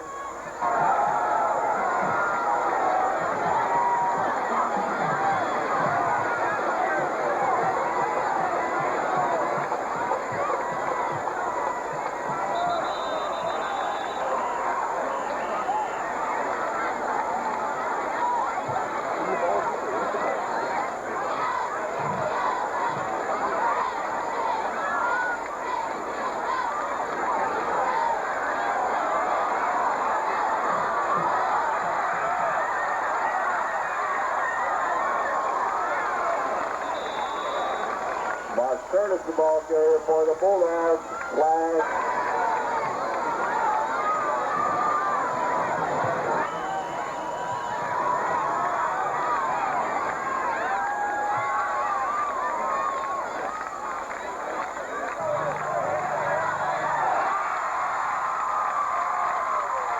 Mike Cadner catches the pass from Mark Curtis, brought down.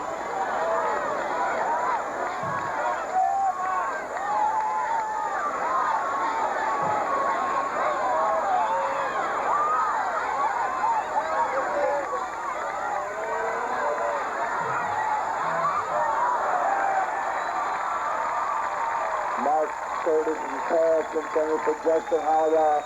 Incomplete, flag on the play.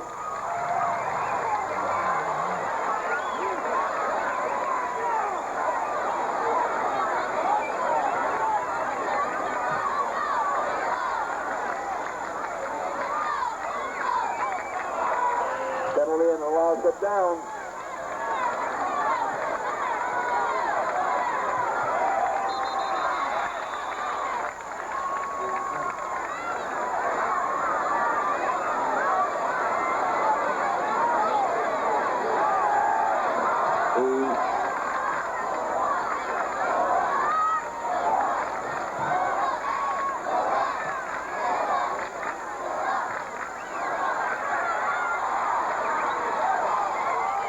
Mark Curtis, the ball carrier for Rossford. Brought down.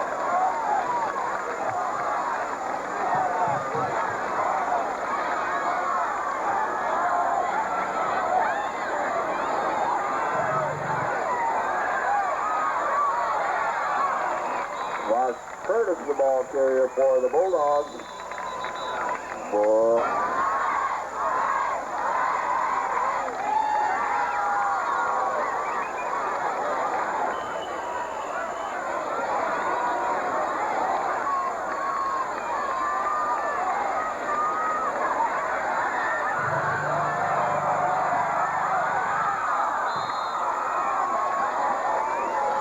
The pass from Curtis intended for Holiday.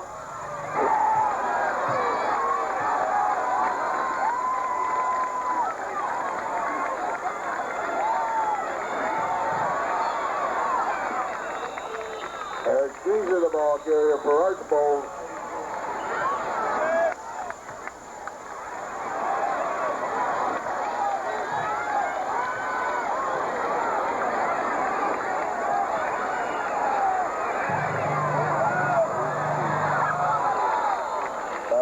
Falls incomplete, and that's the end of the first half. Archbold 7, Rossford 6.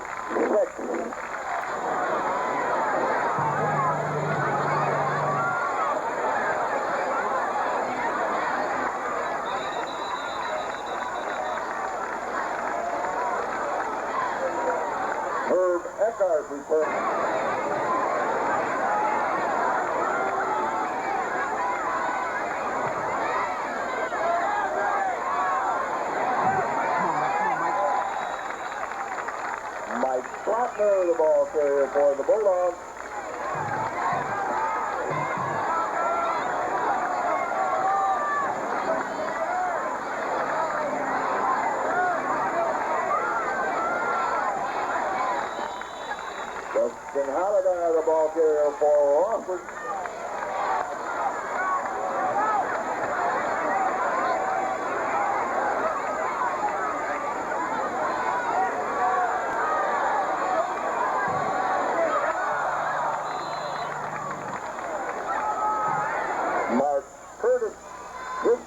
intended for Jeremy Coulter.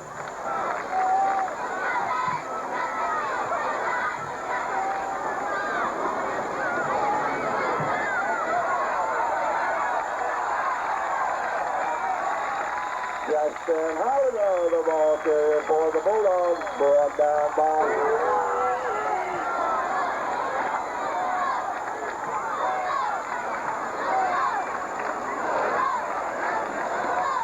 Justin Holiday, the ball carrier for Rossford. Brought down.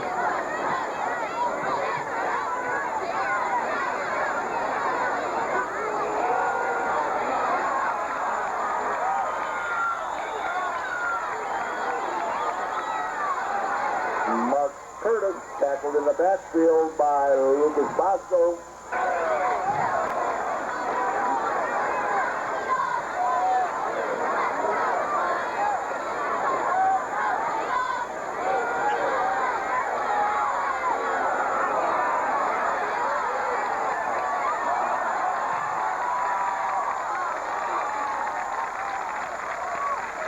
Justin Holiday catches the pass from Mark Curtis.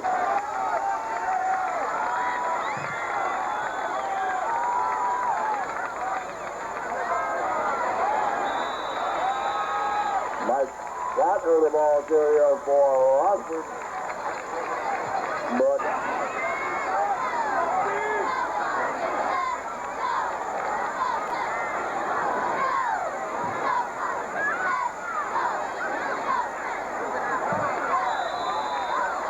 Jim Ringenberg, the ball carrier for Archbold.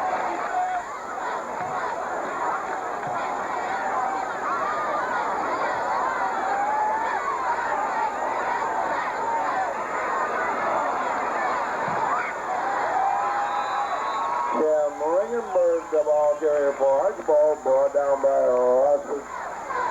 Justin Holiday and Chris.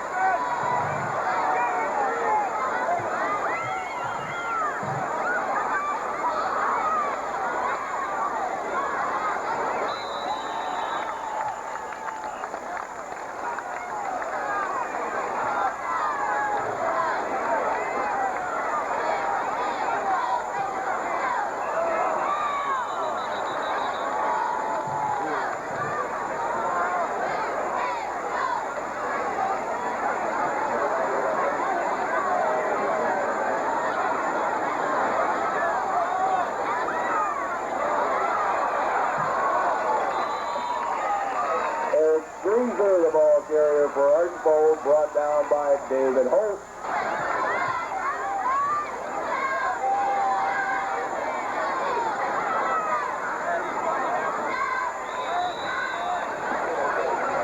Eric Greenzer, the ball carrier for Archbold, picked up by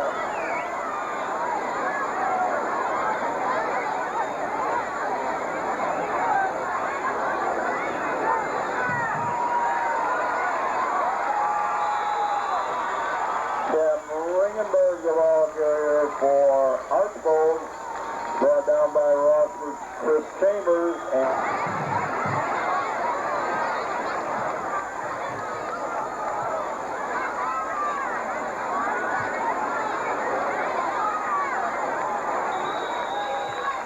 Jim Ringenberg, the ball carrier for Archbold, brought down by Rossford Mitch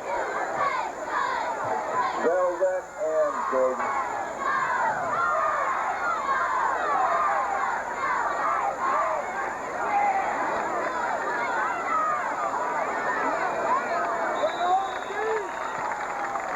Eric Greenzer, the ball carrier for Archbold, brought down by Rossford Jordan Smithers.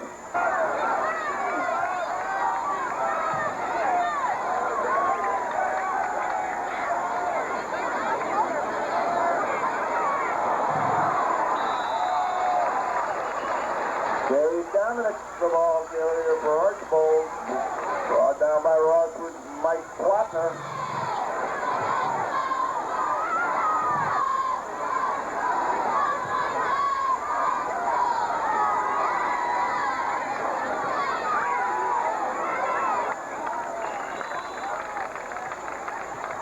The Critters pass.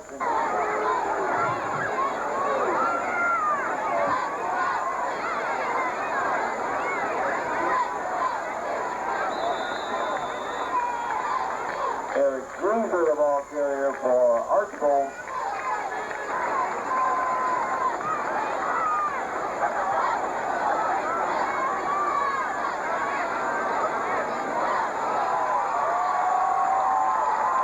Eric Greenberg scores the Archbold touchdown.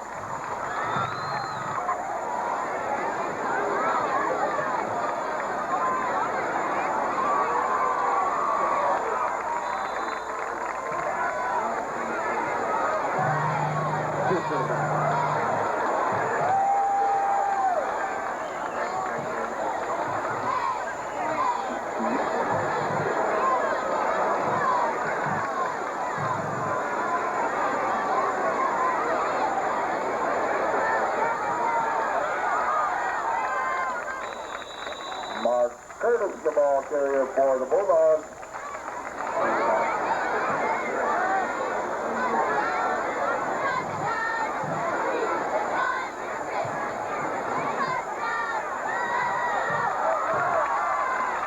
Mark Curtis, the ball carrier for the Bulldogs, brought down by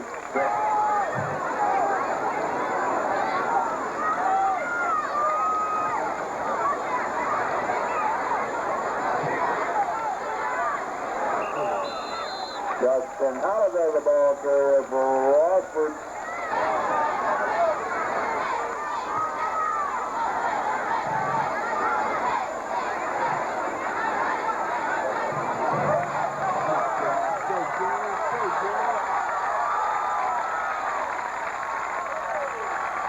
Jeremy Dozier, the ball carrier for the Bulldogs.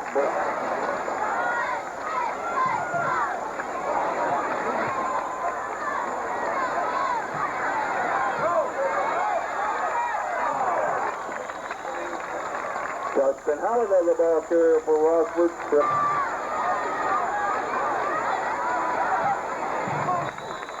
Jeremy Dozier, the ball carrier for the Bulldogs.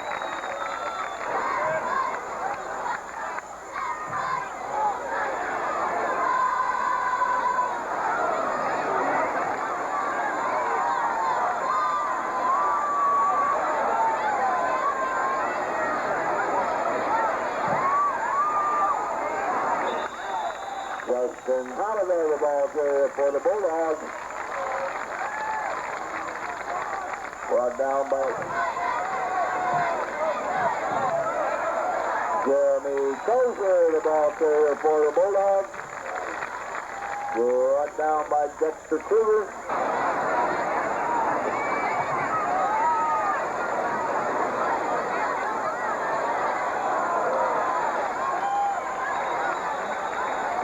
Mark Curtis, the ball carrier for Rossford. Brought down by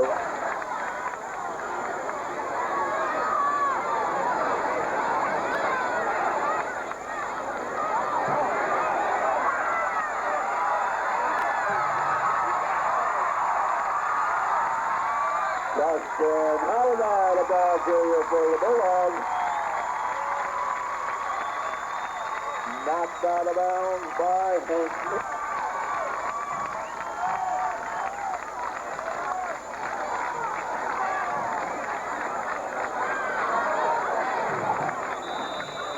Jeremy Crozier, the ball carrier for the Bulldogs. Brought down by Ryan Howe, and that's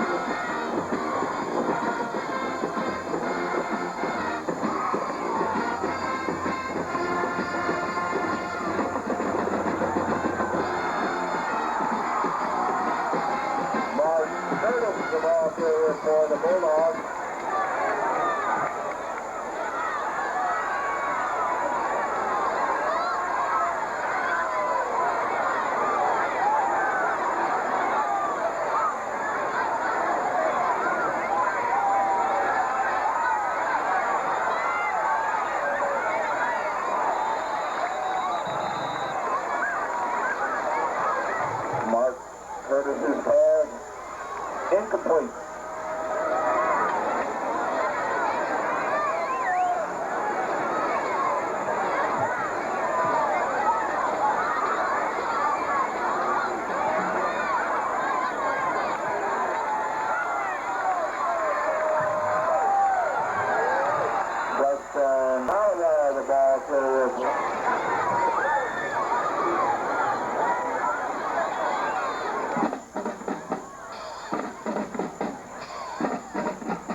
Dominic, the ball carrier for Archbold. Brought down by Justin Holliday.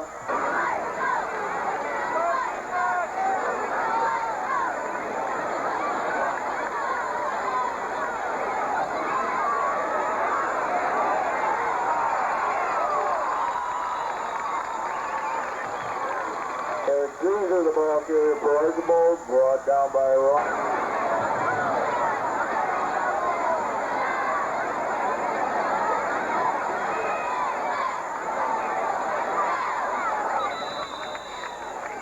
Eric Greaser, the ball carrier for Archbold. Brought down.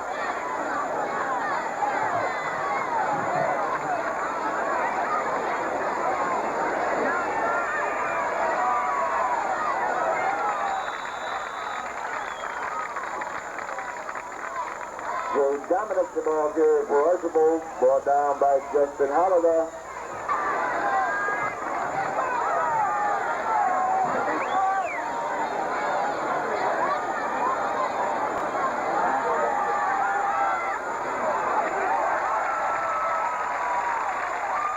The Brewers have completed to Dave Dominic.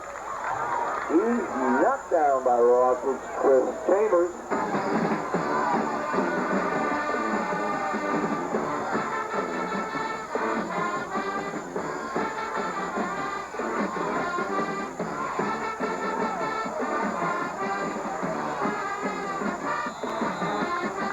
Chad Notsinger's punt is fair caught by Rossford's Justin Holliday.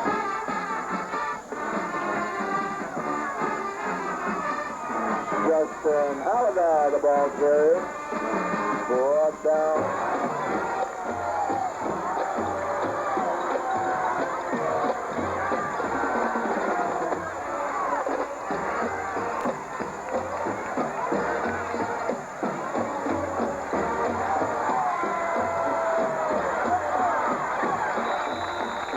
Justin Holliday, the ball carrier for the Bulldogs, brought down by Wade Schnitzu.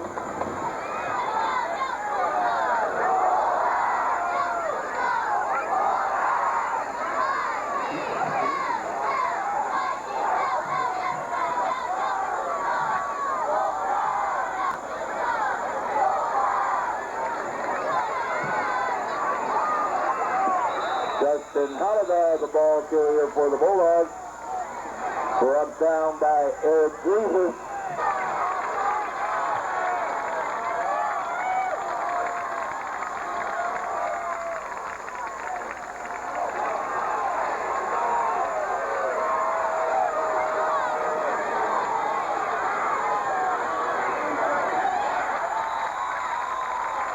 Justin Holliday, the ball carrier for the Bulldogs, brought down by Archbold.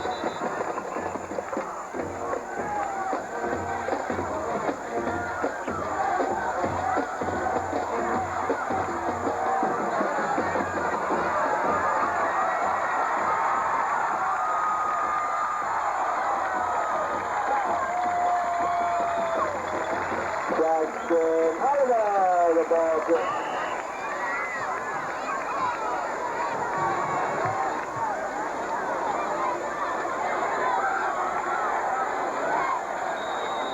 Justin Holliday, the ball carrier for the Bulldogs.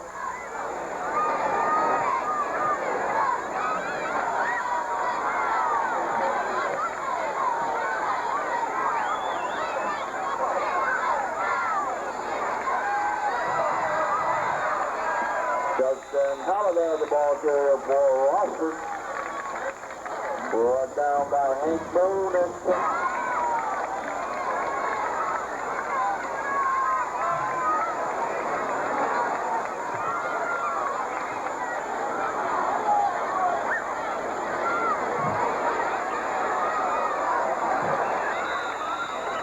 Justin Holliday, the ball carrier for Rossford. Brought down by Wade Schnitzu.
Groover returns the kickoff to the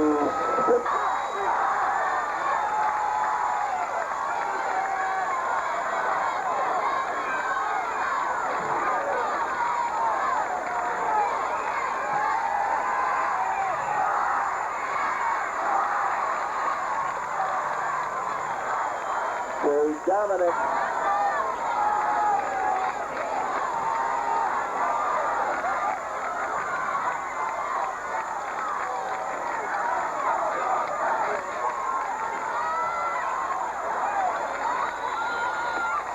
Josh Store, the ball carrier for Archbold. Brought down by Justin Holler.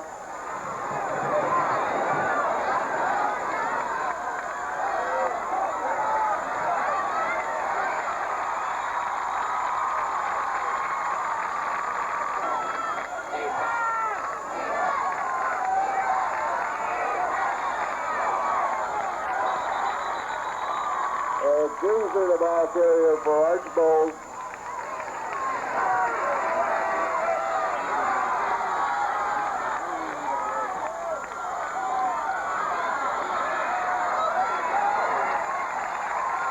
Josh Store, the ball carrier for Archbold.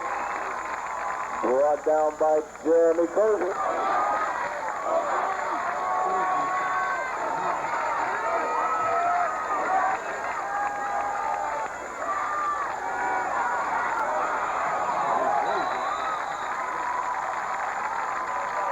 Ringenberg, the ball carrier for Archbold, brought down by Rossford, Justin Halliday.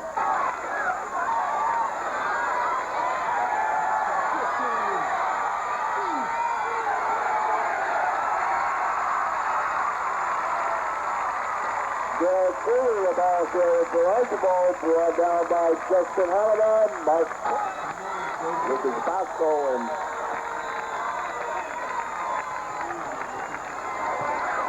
timeout.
Kickoff is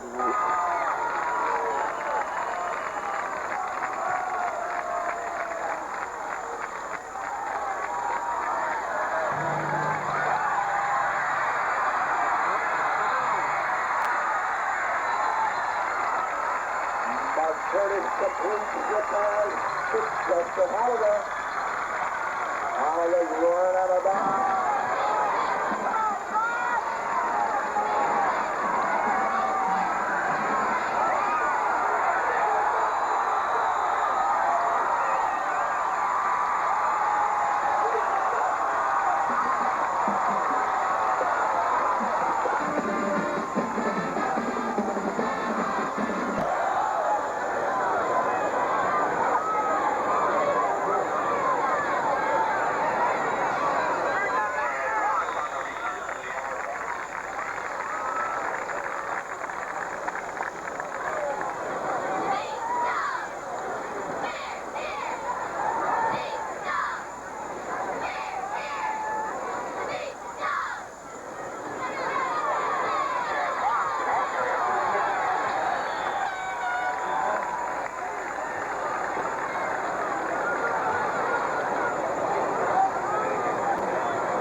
John and Bobby Giancotti for sponsoring the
Brian. Stop on the play by number 51, Jeff Burrows.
Hey, Janet, make sure he gets 2 very well.